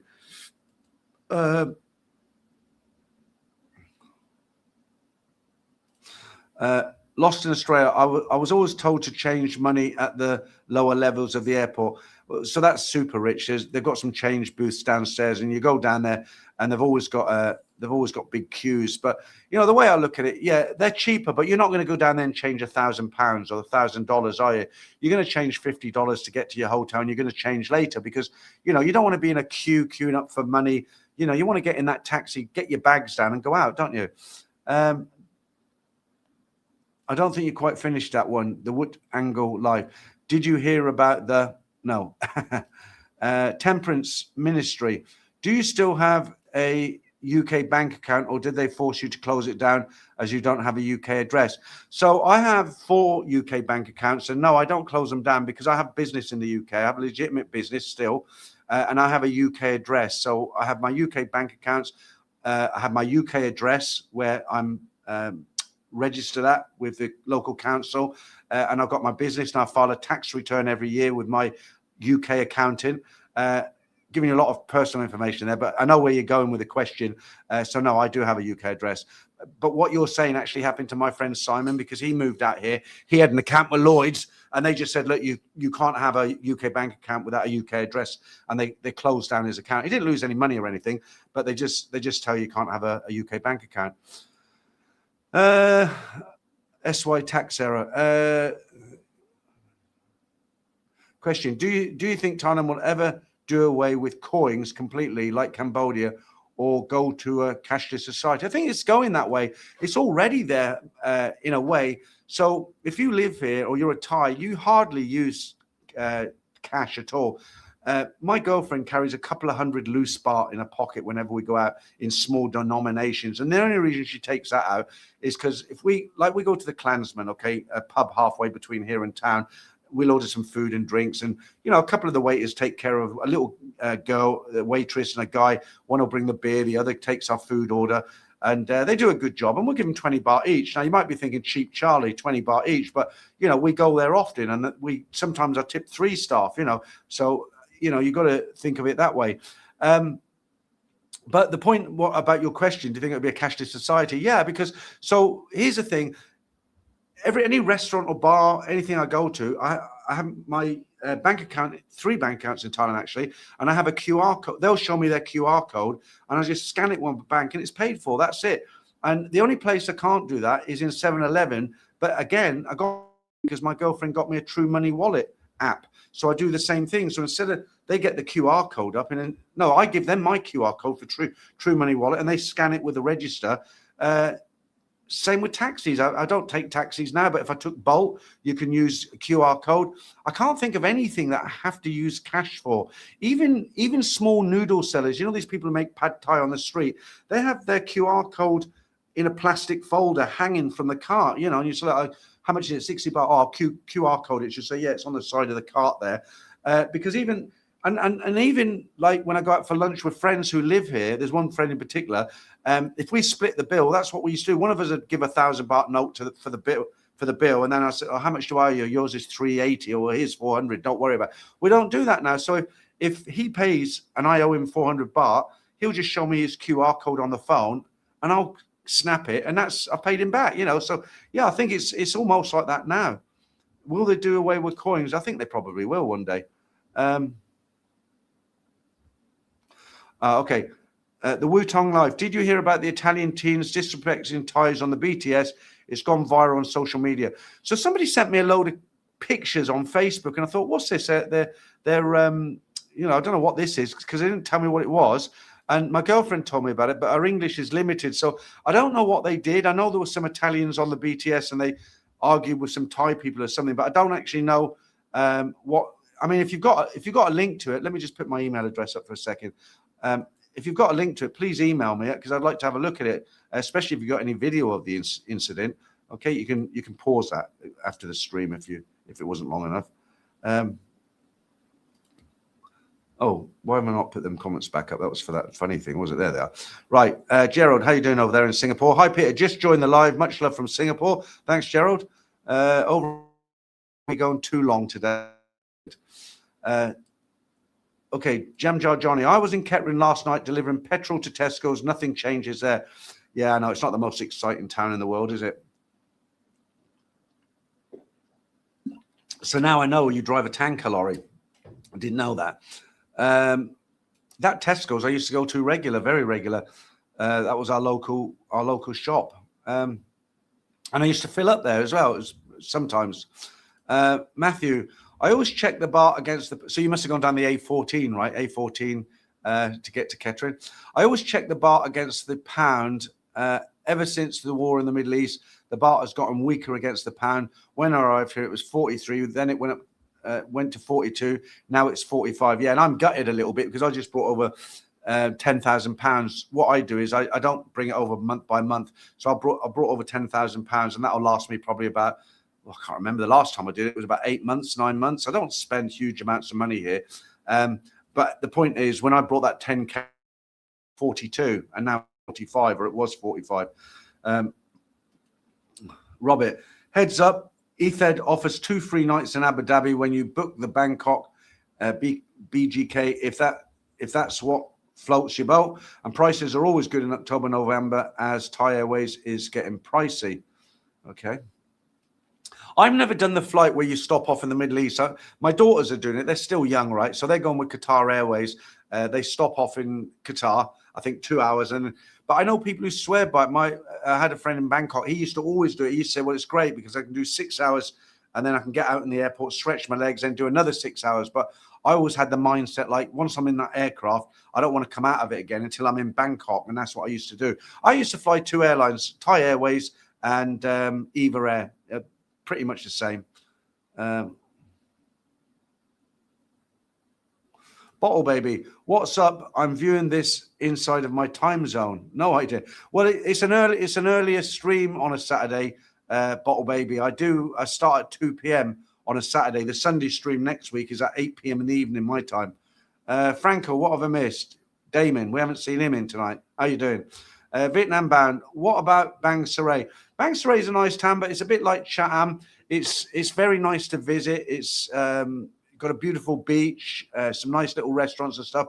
But I think I'd be bored out of my mind if I lived there. There just isn't enough to do. Because it's so cheap here in Hua Hin to go out and eat, we go out every single day to eat, hardly ever cook. Sometimes, a lot of the time I'll have lunch here in the house because like last night I went out and did some filming. So tomorrow I don't have any live stream. So I'll be editing all day and I won't want to go out and have lunch because I want to get the editing done. So I'll probably have something like a couple of poached eggs on toast or, something like that. And then we'll go out for dinner. We'll go out to dinner tonight because I had lunch today. I had a can of, what is it? What did I have? Minestrone soup, Mr. Stroney soup, Campbell's. Arnie, how are you doing on Facebook? I read on the internet 5 soldiers were killed in the southern insurgency. Who are the insurgents into southern Thailand, Peter? Well, take a wild guess. Who are the insurgents in most countries? Who are the word that begins with T? I can't say on here. Same down there. It's south of Thailand. They're down there. Thank you. The older Bagwell? Thank you very much for that. Ricardo, hi Pete. I've been coming to Thailand since 2005, and I remember when I could get 74 baht to the pound, and a singer in a bar was 50 baht. How times have changed. I remember, we're going to go down that line, when I was a lad. No, I remember in when was it there? About 1997, 98, we were getting 79 baht to the pound. A bar fine in Nana Plaza was 200 baht. Short time was 500 and all night was 800. So I'm told.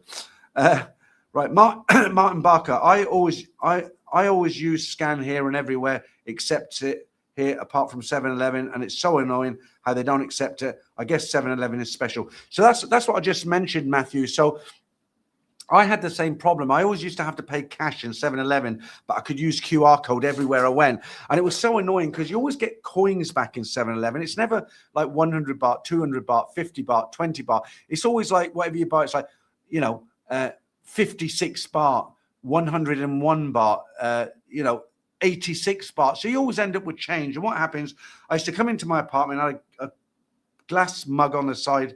When you know what it's like, you take your keys out, you put everything on the table, you got a few coins, you put them in a glass jar, and you think, oh, next time I go, I must take them, to pay the extra pennies or whatever. And you always forget, and you end up with a jar of 10 baht, 5 baht, 1 baht, and everything. So the way around it was to get True Money, which is an app, which does the same thing as the banking apps. But I don't think it's very difficult if you're a foreigner to have True Money. So if you can get a Thai person to get it for you, it has to be their phone number basically, but you can have the app on your phone and you can top it up yourself and you can do it. It's the same with the, when you go down when you go up to any highway with the toll booths on, nowadays you have an electronic tag on the windscreen and you can top it up online. I used to put 1,000 baht on it. So instead of queuing up at the toll booth and then you give 50 baht or 60 baht or whatever it is, and you get to the next one, you do the same thing. What you do is you just drive up, the sensor hits your windscreen, takes the money off, and you drive, everybody's queued up and you just go straight through. But again, I had to get my girlfriend to get that because it was very, very difficult as a foreigner to get. Where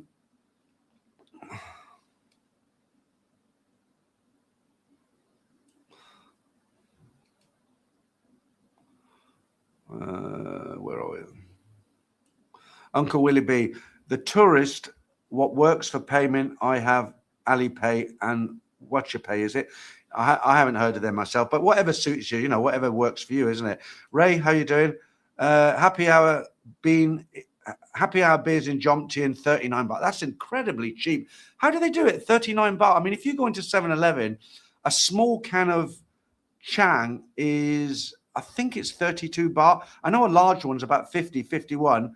That's incredibly cheap. I know when I was in Pattaya, I used to go to a bar called it was in LK Metro, a bar called the Time Bar. And they did a bottle of beer, any beer, for 50 baht up until midnight. And then we used to go across to the Billabong bar, where they do two for, how much did they charge? I think it was 130 baht, but you got 2 beers. And yeah, there's some real deals in Pattaya because the competition's so strong.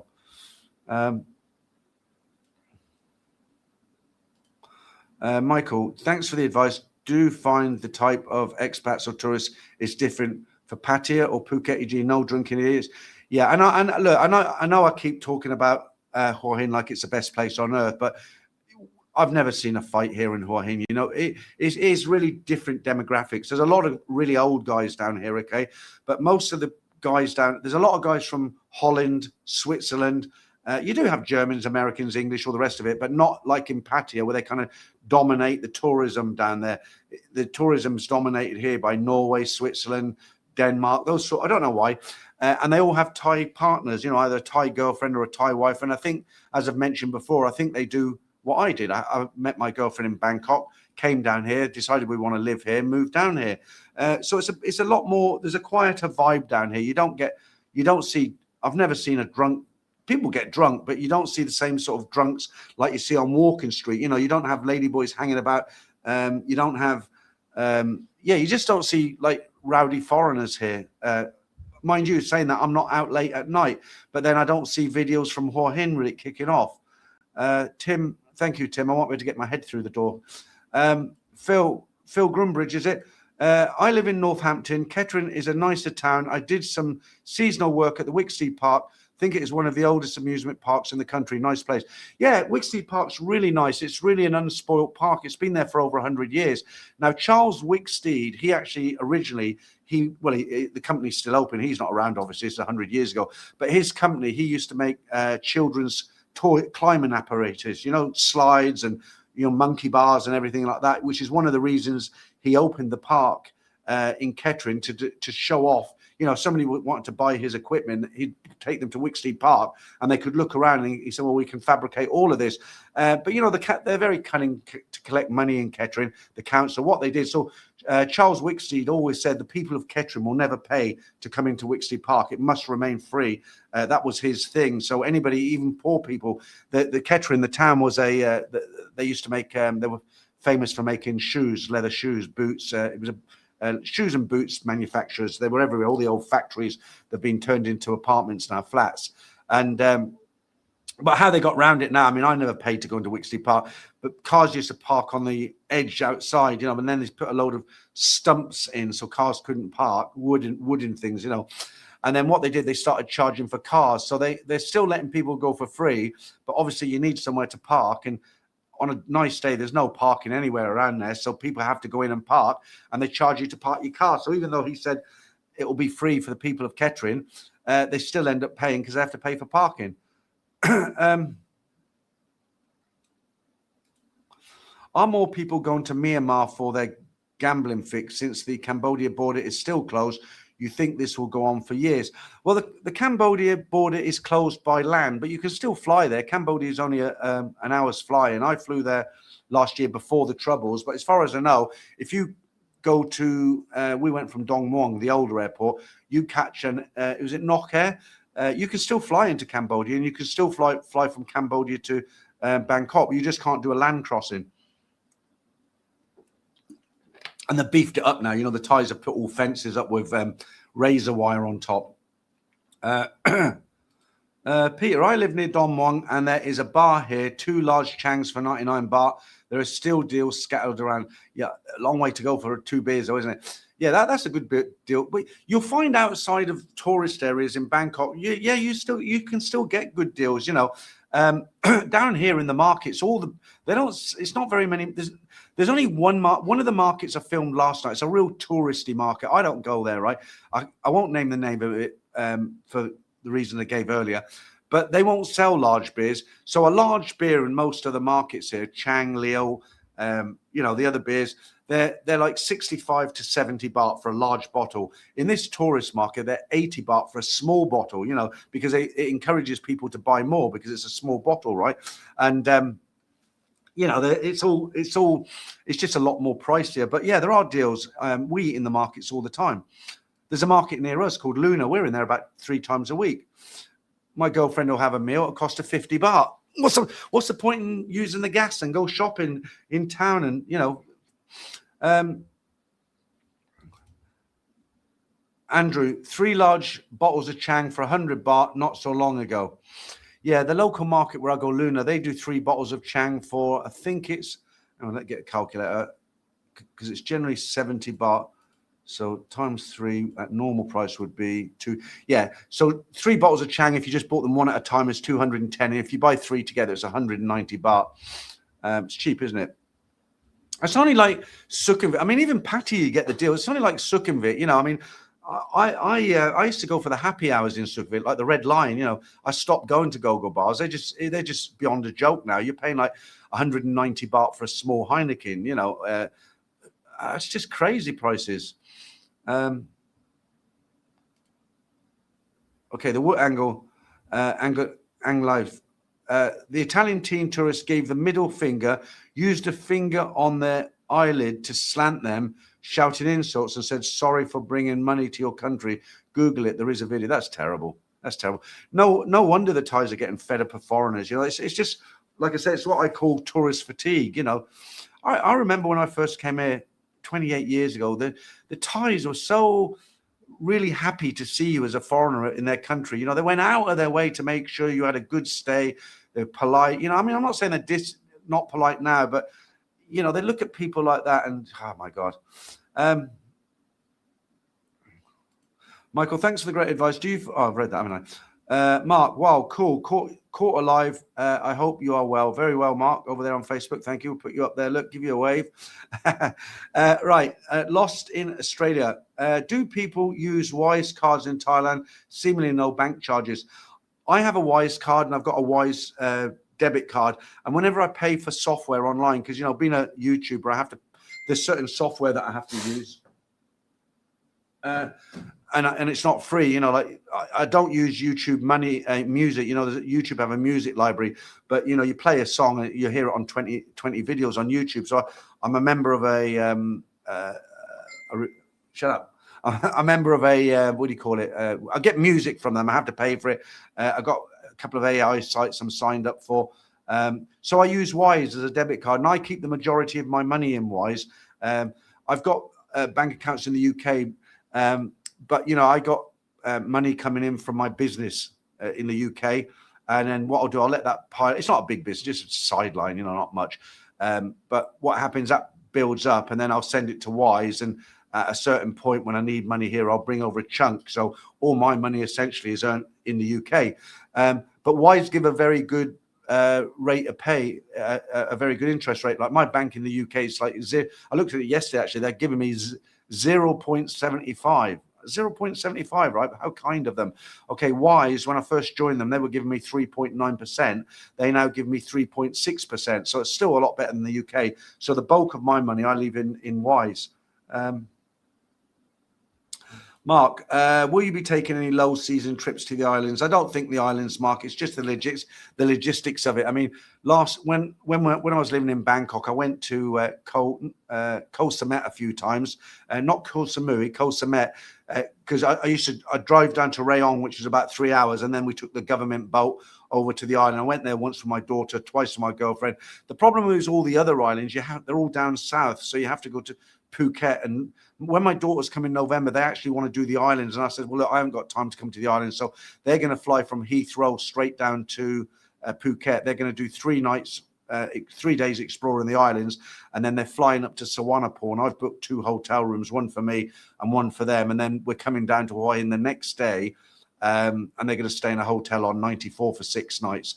And but no, I don't think I've done the islands years and years ago, and it's just like I say, the logistics of it. The problem with YouTube is, I mean, I enjoy doing it. If I didn't have it, I'd be bored out my skull because it takes up so much of my time, and I can do it when I want to do it. But the problem is, if you're serious about it and you want to put out those 2 videos and the background videos for the stories, it's a lot of work, you know. And I have to. There's only about 2 days in the week that I don't do anything. Right, because I want to go shopping or I want to meet somebody or something like that. But for most of the time, like, okay, tomorrow I don't have any live stream, but what I'll be doing tomorrow is I'll be editing the video I took last night of the markets, and then Monday I'll be preparing the live streams for next Sunday night.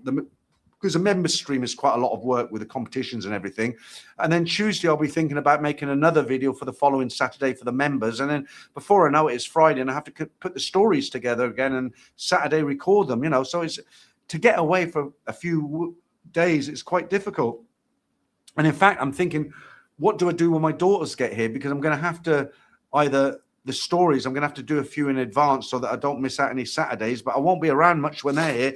2 weeks, I don't think I'll be live streaming or putting out much content because it's family. You know, the last time I seen them was 2.5 years ago. When you visit back to the UK, are you freezing and cold? I don't, basically. I packed up my troubles in my old kit bag, as they say. No, when my wife and I separated on amicable terms, I bought a huge suitcase.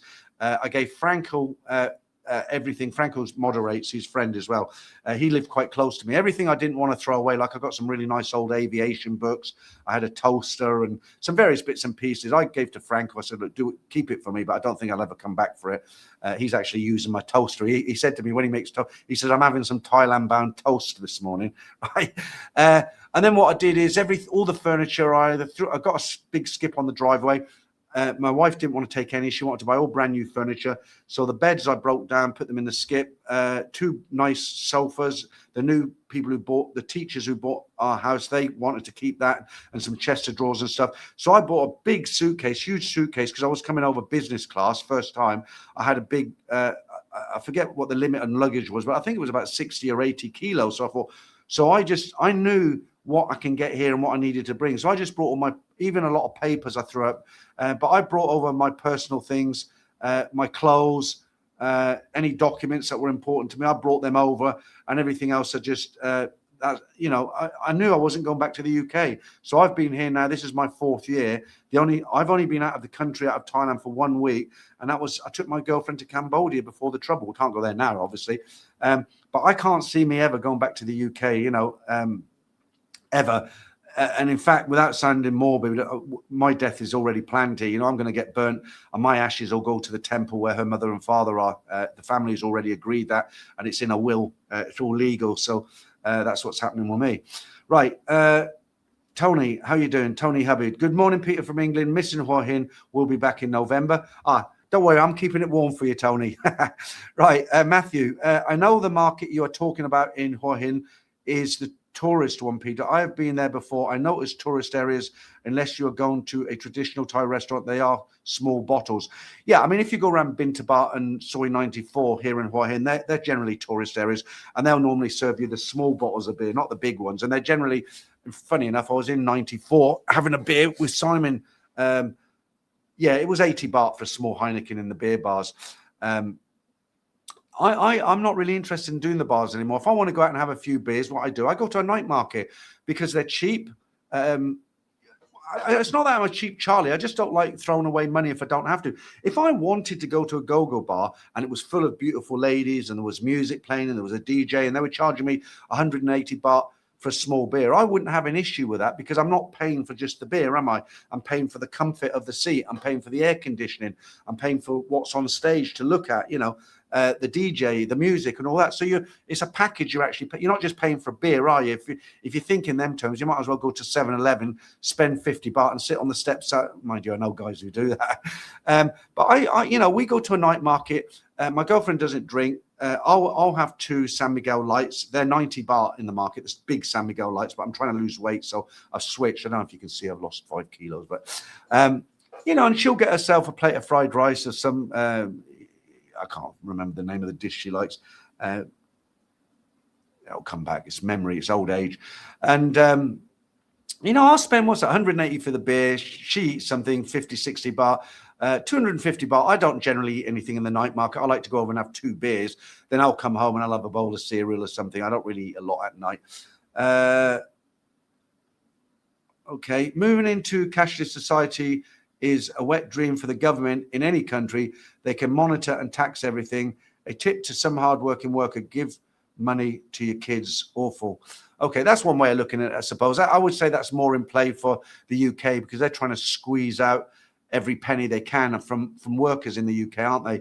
It's not too bad here. The tax is only 7% here.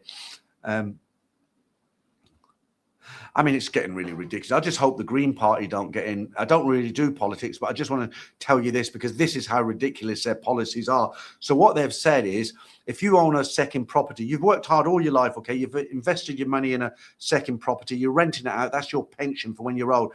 What the Green Party have said is that if they get in, say you have tenants in there and they've been in there, say, for 7 or 8 years, and you decide to sell, you have to sell it to those tenants. They have to have first offer on the sale before you can put it on the open market at market price. And if they just say you put it on for 200,000 and they decide, yeah, we'll buy it for 200,000, you've then got to calculate 8 years of rent that they've paid with interest, and you've got to take that off the asking price. So if they've paid, I don't know, easy number, 20,000 in rent over so many years, and you're selling it to them for 200,000, by their policies, you have to give it to them for 180,000. I mean, it's crazy, isn't it? Where do these people come up with these things? They don't live in the real world. I can't tell if these comments on screen are moving or not because they're very small on mine. I can't see them moving. Maybe it's not a good idea to have them on there. Let's see. I'll just keep checking them. No, they are up to date because I see yours is the last one there. Let's get through these.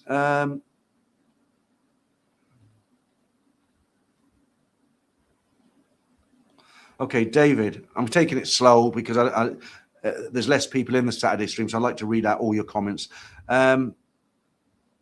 David, hi Peter. Did you know there's a Tops around Soy 64 Hua Hin where you can sit in nice chairs and stools, get a glass of ice and can Chang 33? I do know that one. It's there's a side because you can go down the side street and you come out near the railway tracks. Yeah, it's a bit too westernized for me. If I go for a Western, I normally if I have Western food, I like to cook it myself, or I've got my favorite places to go. And that Tops does look very, very nice. I'm not a wine drinker, but the food looks good. I've been in there shopping, but I've never happened to sit down there. It's not something that come to mind. When I say to my girlfriend, where should we eat today? I get always the up to you, but it's just something that doesn't spring into mind. You know, we like the night markets because normally I don't eat dinner when I'm out. She does. I like to go and have a couple of beers. Okay, thanks very much, Innovations. Soapy592. Seen a few posts online to avoid Thailand, April to October. Is the weather really that uncomfortable? I wouldn't say it's so uncomfortable to avoid it. I would say if you can come in November, December, January, it's much cooler. But during those months, it gets very, very hot, but you've got to take into account the rainy season as well. Now, the rainy season depends where you are. In Hua Hin, we don't get a lot of rain. We have had some very heavy downpours, but we don't get it like, say, Bangkok. I've seen videos of Pattaya where it's flooded. You know, we don't get that. Luckily, our Soy, touch wood, the street doesn't flood. But yeah, put it this way, it's not so uncomfortable, so wet that it's not worth coming. It's still worth coming, but it's not as nice as a high season. Innovations, do you have a favorite story where you got scammed? Not really. I've never really been scammed, not in a big way, you know, not where like some of these guys get scammed. I found out later because a guy told me about it, but the only way I got scammed one time that I can remember was I was in a bar and a mate of mine, friend of mine, he had 2 bills. He put them in my pot joking. And when I was talking to someone, I paid the bill. I just paid it. And about a week later, he actually told me. So I suppose you could call that as a scam, but it's a friendly scam.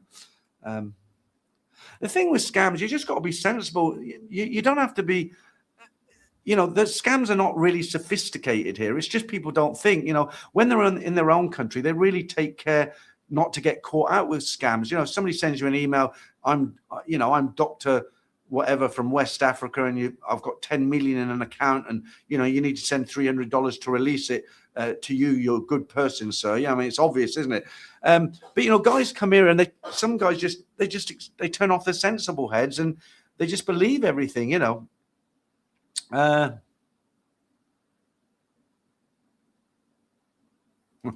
Thank you, Mark. Kevin Cunningham. Sorry, how are you doing?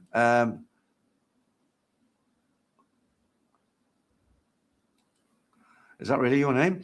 Morning to you, sir. Windy here in the UK. Right, Kevin. Hi, Peter. Melbourne pronounced Melbourne. Oh, is it? I always thought it was Melbourne. Okay, Melbourne. Brisbane Brisbane. Okay, all right. I'll try and remember. The problem is my memory. When I was in the Eurodeli for the first time last week, I met a guy called Chris who runs a bar in Soy 94, Annie's Sports Bar, I think it is. And he brought along a guy who was 66, and we were talking. And I was getting worried about my memory loss. I got a terrible memory. And after talking to him, I actually felt better because he's exactly the same as me. He said, I can't remember anything. It must be just be an old age thing. Sean, how are you doing? I'm heading home from work. I had to work this Saturday. Okay, fair enough. I'm going to the gym after this, although I don't feel up to it today. Tony, if I see you in Bangkok if I see you in Bangkok food court, I'll shout you a beer. Okay, cheers, Tony. I was there last night actually, but I was filming. I said earlier in the stream, I was walking through my camera really early, about 6:30.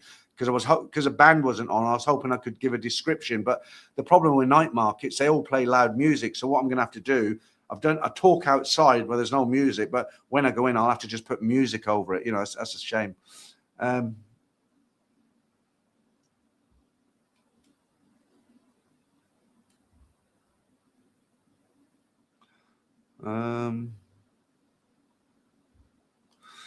David, have you been in Hinkali, the Georgian restaurant? No, I've not even heard of it, to be honest with you. Is that here in Hua Hin?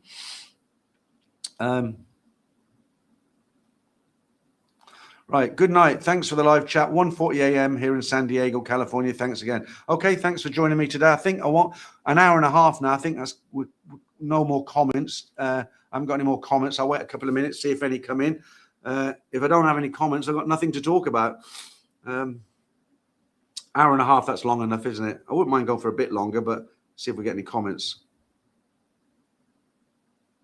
Okay, Adrian, you say it's in Hua Hin. Okay. Don't forget, I've only been here 7 months, and what you tend to do in Thailand, if you find a restaurant that you like and it all goes right and the food's good, you tend to go back. You know the old saying, better the devil you know, right? If I go into town for a beer, I tend to meet Simon at Scruffy Murphy's. They do a pint of Chang. I think it's 120, 125. It's a little bit more expensive than most places in town, but it's a nice. It's nice sitting on that crossroads. Is quite watch the world go by, as it were.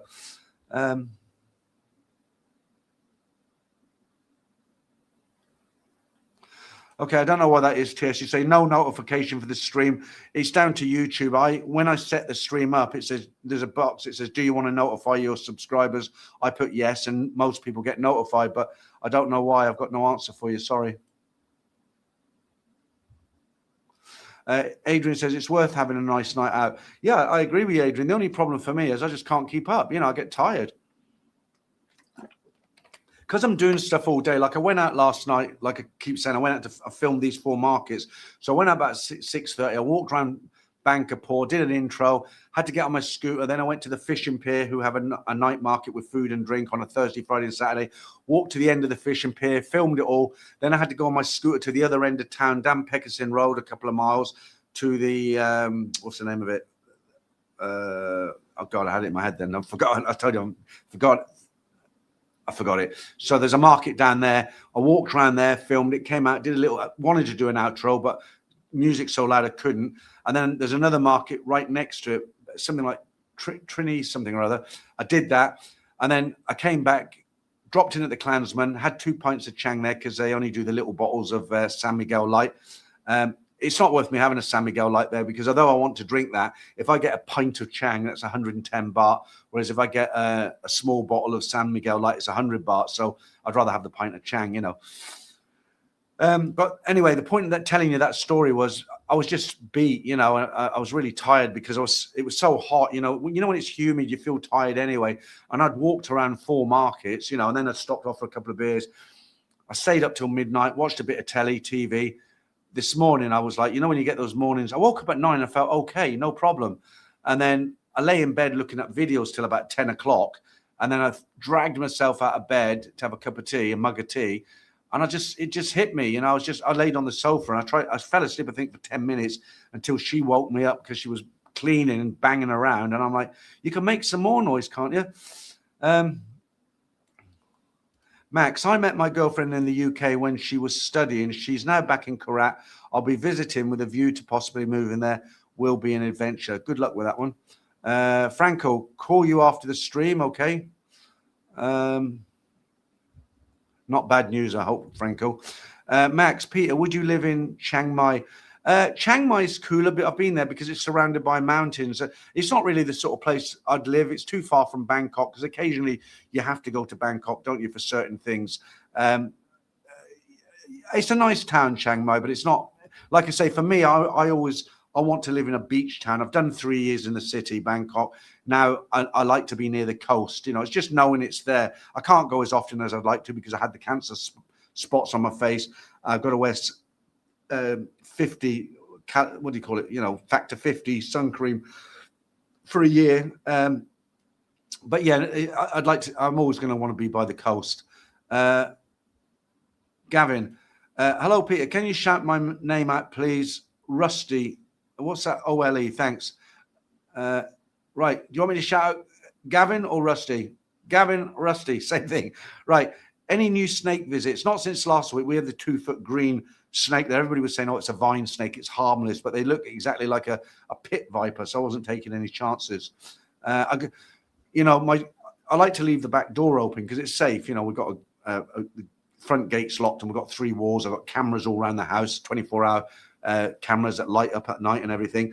But she always closed the back door and I couldn't work out why. And the reason being, she says, because if a big python comes over the fence, it will come through the kitchen. And, what we're going to do, a 12-foot python as thick as my leg going slithering across the lounge,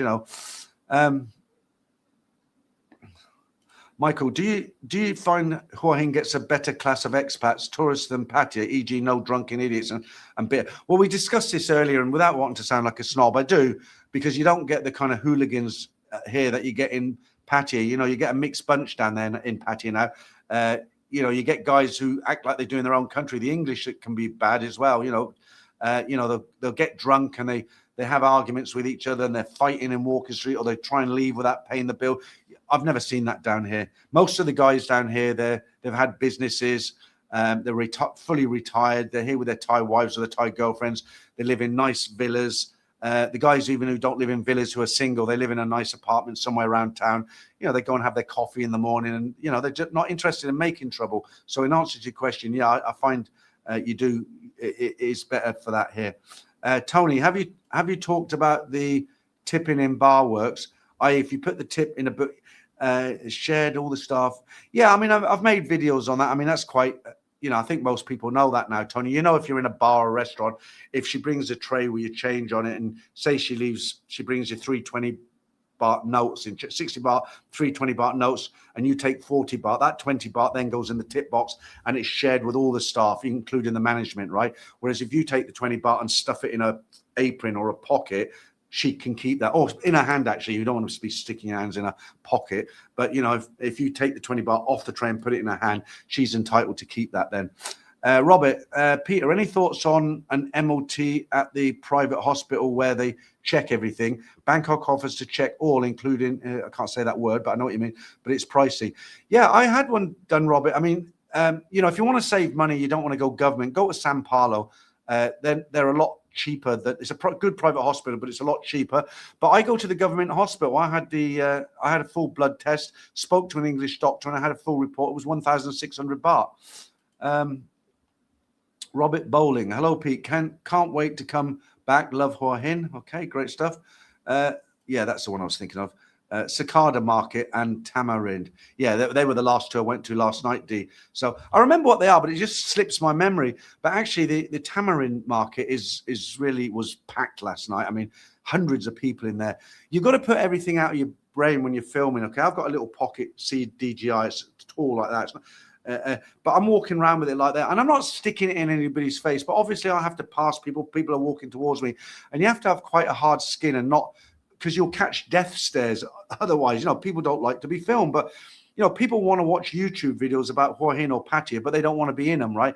It's impossible. If you're going to go out and make videos, the guys, they just stick their camera in people's faces. That's wrong. I don't do that. But if you're going to film a market, you're going to get people in that video, aren't you? Holden fan, how's the installation in your house, Peter? Have you noticed a difference in your electric bill? Well, we haven't had an electric bill since we've had it in, and I don't think we'll notice a difference because we don't use the air conditioning in the day anyway. But in answer to your question, it's made a hell of a difference, So I used to walk out of here into the lounge where there's the fans on, the ceiling fans on, but still the heat would hit you like when you come out of the airport. It's not like that now. 6 inches of insulation. It's totally different. It's a game changer. The house is never going to be cool because it's Thailand, but it's not stifling hot like it used to be. I can sit on the couch quite comfortably, look at my phone, have the ceiling fan on, and I'm fine. You know, before we did any of that, before we had the UV covering on the window, before the fan, before I felt like a butter basted turkey roasting in the oven. You know, I couldn't. There were days when I said to my girlfriend, Sawn, I said, look, Sawn, I'm putting the aircon on. I don't care about the cost. And I did something 2 nights ago, which I haven't done for ages. I left the big aircon on all night. It's a 24 BTU, okay, because we've got open plan kitchen and lounge. And I was doing that for a few nights a month or two ago because the aircon is located above my head. In Bangkok, it was over there. So when I turned the TV off, it was natural to turn the air off. But because I'm not looking at the aircon, it's behind me. Sometimes there were many nights I've forgotten them. And you know, our bill's normally about 2.5, and the bill for that month was 3,000 baht, an extra 500 baht. And 2 nights ago, my girlfriend in the morning, she said, you know, you left the aircon on all night again, don't you? I'm like, oh no, did I? So I'll have to put the aircon on the door handle or something. Dan, didn't they have a lady stole a coffee cup a few weeks ago in Hua Hin? Well, they have incidents, Dan. They do have incidents. It's not a town of perfect people. People do shoplift, don't they? I haven't heard about that one, but probably, you know, could have been somebody down from Bangkok. You never know. The elder Bagwell, to someone who is 15 years away from retirement and is looking to move abroad, what advice would you give today? I would say don't believe everything you see on YouTube, because there's a lot of people out on YouTube who give out information that's old or it's not true. I mean, you'll get backpackers who come out here and they'll come out here on a student visa or something, and they're able to stay here for 6 months. And after 6 weeks, they're suddenly an expert and they're giving you advice on everything. And a lot of it's total rubbish. So the first thing I say is don't believe everything you listen to on YouTube. And if you do watch videos on YouTube, try and gauge the person who's talking to you, who's making the video. Is he jumping about and trying to create drama? Or is he a sensible guy who's telling you how it is and he's giving you information? Those guys are very worth watching. You know, people like Ride for Kicks. They're building a house up country now, and he does a video, I think, every day. Who else? I can't think of anybody's come to mind now. Bangkok Pat makes some very, very good videos. He doesn't so much give out advice, but what else? Yeah, if you're going to retire, don't just come out here. You need to come out for a few weeks, several times, and just explore and see for yourself. You can't just pack your bags and move out here and that's it. You know, you need to come out here. So there's a name I haven't seen for a long, long time in a live stream. Canary spreads his wings. How is it going in Hua Hin? Love the water parks and the Venezia. I haven't actually. I've been up to the water park, but I haven't. You know, I'm not the sort of guy who'd use a water park. But I think I was thinking about taking my daughters up there, which is quite expensive to get in, isn't it? But nice to see you in the stream again. A bit earlier on a Saturday. Holden fan, I've seen you traveling tips videos. Would you do updated traveling tip video or some information may have changed? I'm always in two minds to do those sort of videos now. The reason being, when I started nearly 6 years ago, there wasn't that many YouTubers in Thailand giving out information.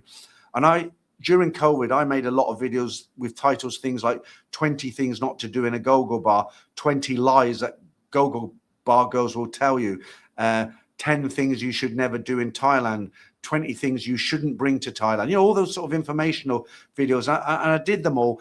And you know, I think there's people who can do them better than me now. You know, I know what works on my channel. I've tried making those kind of videos, and they don't get the numbers. You know, I've gone out and I've recently done 2 videos where I've gone to really nice beach towns, and I've filmed different parts of the beaches, and I've gone for food. I've shown the food, the prices, and for some reason, when I make those kind of videos, they don't do very well. One that did okay recently, I took the train from Bangkok to Hua Hin.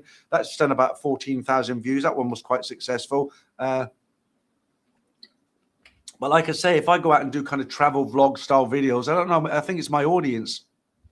You know, like I say, there's people out there who make excellent vlog videos now. But I've got to make videos, right? So who knows? Dog, how you doing? Hi, Peter. Do you recommend any visa agency in Thailand for a young expat? What type of visa which allows you to obtain a work permit would you recommend? Thanks. Okay, so to get a work permit, the only way you're going to get a work permit is if you're employed by a big company like a hotel chain, something like that. Then they'll do it for you, or you open your own company. And it's to open your own company, there's a lot of red tape. I mean, for a start, you've got to have 4 Thai employees on the books, okay? And though you have to pay the income tax for those 4, not the income tax, you know, the tax contribution. It's about 3,500 baht per employee. No, I got that wrong. I won't say the amount because I'll get it wrong. But to open a company, there's lots of hoops to jump through. You've got to have 4 staff on the books. You've got to do your accounts a lot more often, and it's just not easy. I'd say if you're not if you're young, I would say the best visa to come out on is an education visa or a Muay Thai, you know, or a cooking visa. You get 6 months, something like that, and then you can do another course. You know, come out on a language course, go back, and then come out on a cooking course. You don't have to do a lot of hours. Somebody told me, if you come out here on a language course, you only need to do about 4 hours a week. That's it. 2 hours one day and 2 hours the next. And why not do it? You might pick up some Thai, right? But it's very, very difficult for somebody under 50 to stay here long term. Gone are the days where you could just jump in a minibus, go across the Cambodian border, come back for 30 days and constantly do that.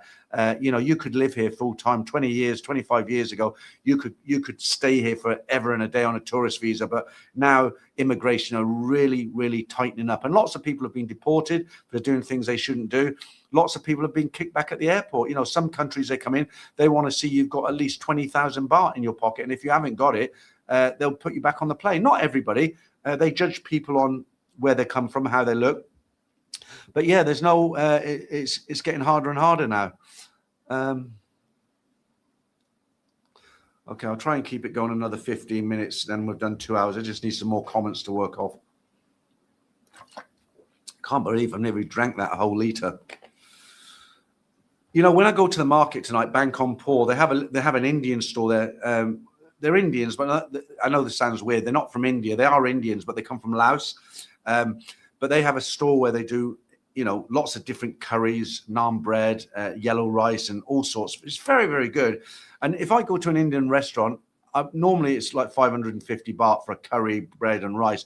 But there I can get like a small bowl of rice. I don't take the bread now because I'm trying to lose weight. Just a small bowl of rice and Madras curry, really spicy, like 200 baht. You know, it's so tempting.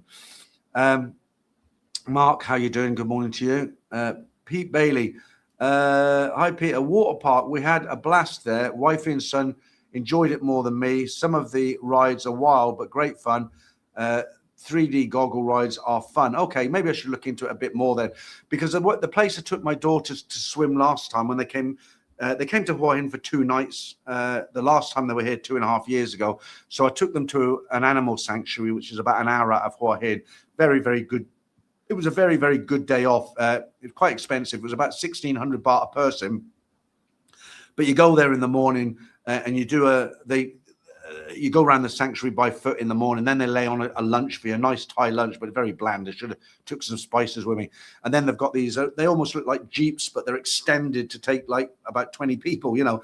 And then they take you around. They've got tigers and elephants, and there's a story behind all the animals in this sanctuary. It's a very good day out. But where I used to take them swimming, if you know Hua Hin, Soi 94, where the 7-Eleven is, I believe there's only one 7-Eleven.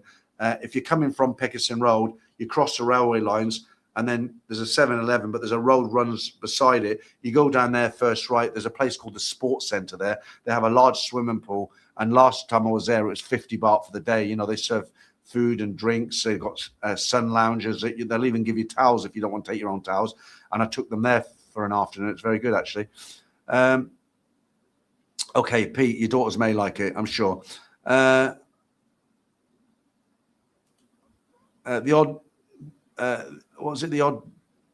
older. Thailand seems like a very bureaucratic country. They are very bureaucratic. But I wish, you know, the way they handle immigration, I wish they did it in England, you know, because, you know, again, without getting into politics, you know, the Thais, you know, they know how to look after their country as far as keeping undesirables out. You know, they want people to visit. They tried extending the visa. A lot of people abused it. And like Damon always says, it was a few who screwed it up for everybody else. Do you need baht, or can it be other currency at the airport? No, you have to have Thai baht. Anything you spend, like a taxi or anything, they'll only accept Thai baht, nothing else. You have to. There's exchange places everywhere. You have to exchange it, but you can't go in and pay with dollars. It's not like in when we went to Cambodia, they have local money, Riyadh, I think it's called, or is that in the Middle East? I can't remember, but you can pay in dollars, and they give you change in dollars as well in Cambodia. It's not like that here. Matthew, in response to the visa comment, there is the degree in TESOL, which is a 4-year visa, and then then can get employed by schools, language centers. That is the only real way of doing it. Okay, well, thank you for the information. So the reason I don't know this is because I only look into things that will benefit myself or my viewers. This isn't, although this would benefit that guy, I didn't know about. I know you can come here and be a teacher and all the rest of it, but I didn't know about this particular one. So if the guy who asked that question about long term, if you're still watching, there's a comment on screen now, a bit of useful information for you. Holden fan, is the big Buddha and riding the elephants worth the experience? If you haven't done it before, yeah, I mean, it's worth doing one time. If you're asking, is it exciting? Not really exciting, but it's it's something new, isn't it? Simon Potts, how are you doing over there on Facebook? Thanks for joining us. Matthew Baker, you have to attend the university every weekend with the degree in TESOL visa. Okay. Yeah, there's no easy way, is there? Mark, had insulation done, it's made big difference. My son says it's about 3 or 4 degrees lower. Thanks for the info. Was that off the back of me doing it, Mark? Did you see me doing it and then you thought, oh, we'll get it done? To be honest, I think ours is a lot cooler. Sorry about playing my nose at the aircon. I think ours is a lot cooler than 3 or 4 degrees because it was like an oven. I should have bought a temperature gauge and done the before and after, but it was like an oven. And yeah, I mean, now I think it's like 8 degrees myself. Barry Lim, how does your new gym compare with Sports Center 94? I thought 94 was very good value at 50 baht. I'm not sure we're talking about the same one. Oh, the Sports Center, yeah. The pool's much nicer here at the gym because I'll tell you why, because there's not hardly any people in it. It gets a few people there around. So there's either kids learning to swim, but that's after 4 o'clock. Or you'll get people at the weekends, like on a Sunday afternoon, 4 p.m. It's quite packed. But if I go there any day, most days in the daytime, there's no one using it, and it's a lovely big pool. I'd say about the same, probably bigger than the one on 94. Helen over there on Facebook, you bore me to death. Thank you. I love you too. Let's just block her. You always get the odd idiot, don't you? Right. Okay. Right. David, hi Peter. I was thinking of you this week when Louis Theroux came on the telly, the one with Lake Palmer in Thailand holding the candle. You loved that episode. I just think he was. I don't know. He had a screw loose, didn't he, Lake Palmer? Do you remember him with a candle? I won't do the whole thing, but you know what I'm talking about. Holy MC, morning, Pete. Can you buy a resident visa there? You can't. No, you can't. A residence visa. No, you can't buy a residence visa. Every visa has to be applied for.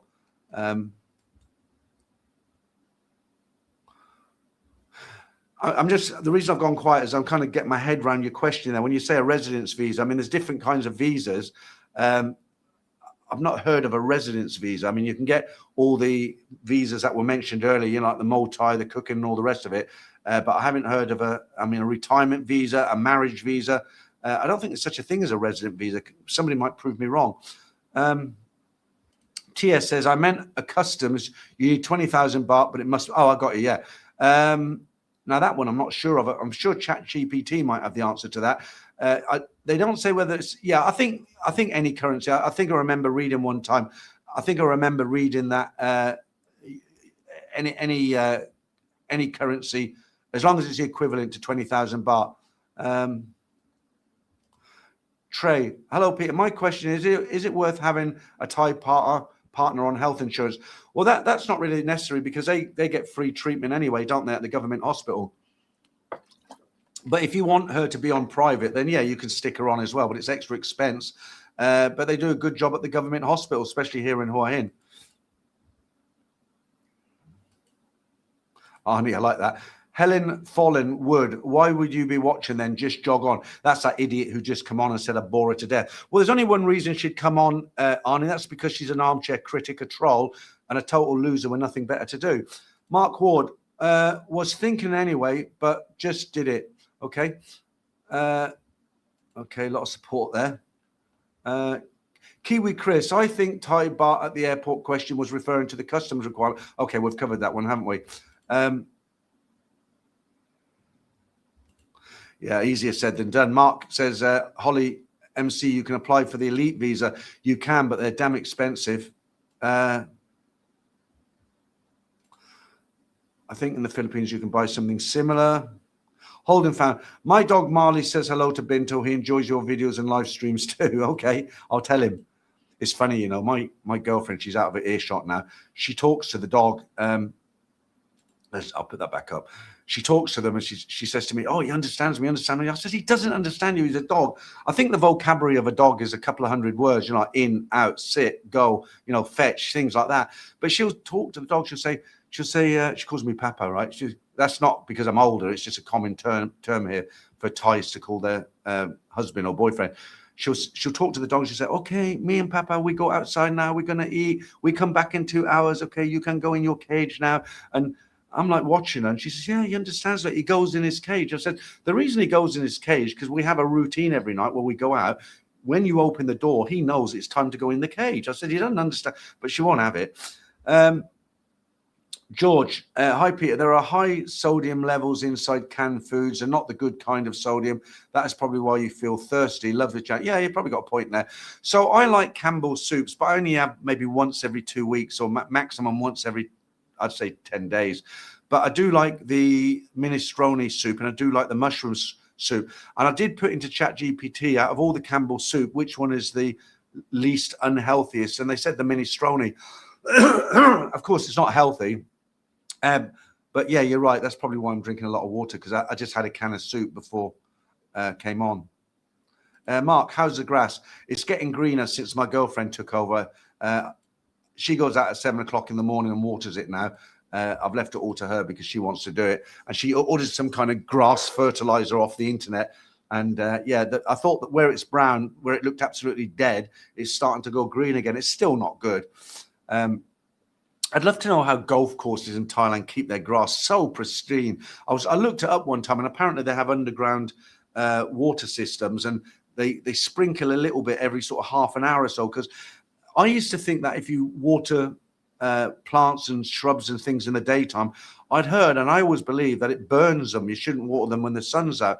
But apparently that's a load of rubbish. You can water them anytime. The only reason it's better to water shrubbery or grass, whatever, early morning or late in the evening, is because it doesn't evaporate. Like if you water the grass at 2 in the afternoon, within 10 minutes it will be bone dry again, right? Dog, you're welcome. Thanks very much.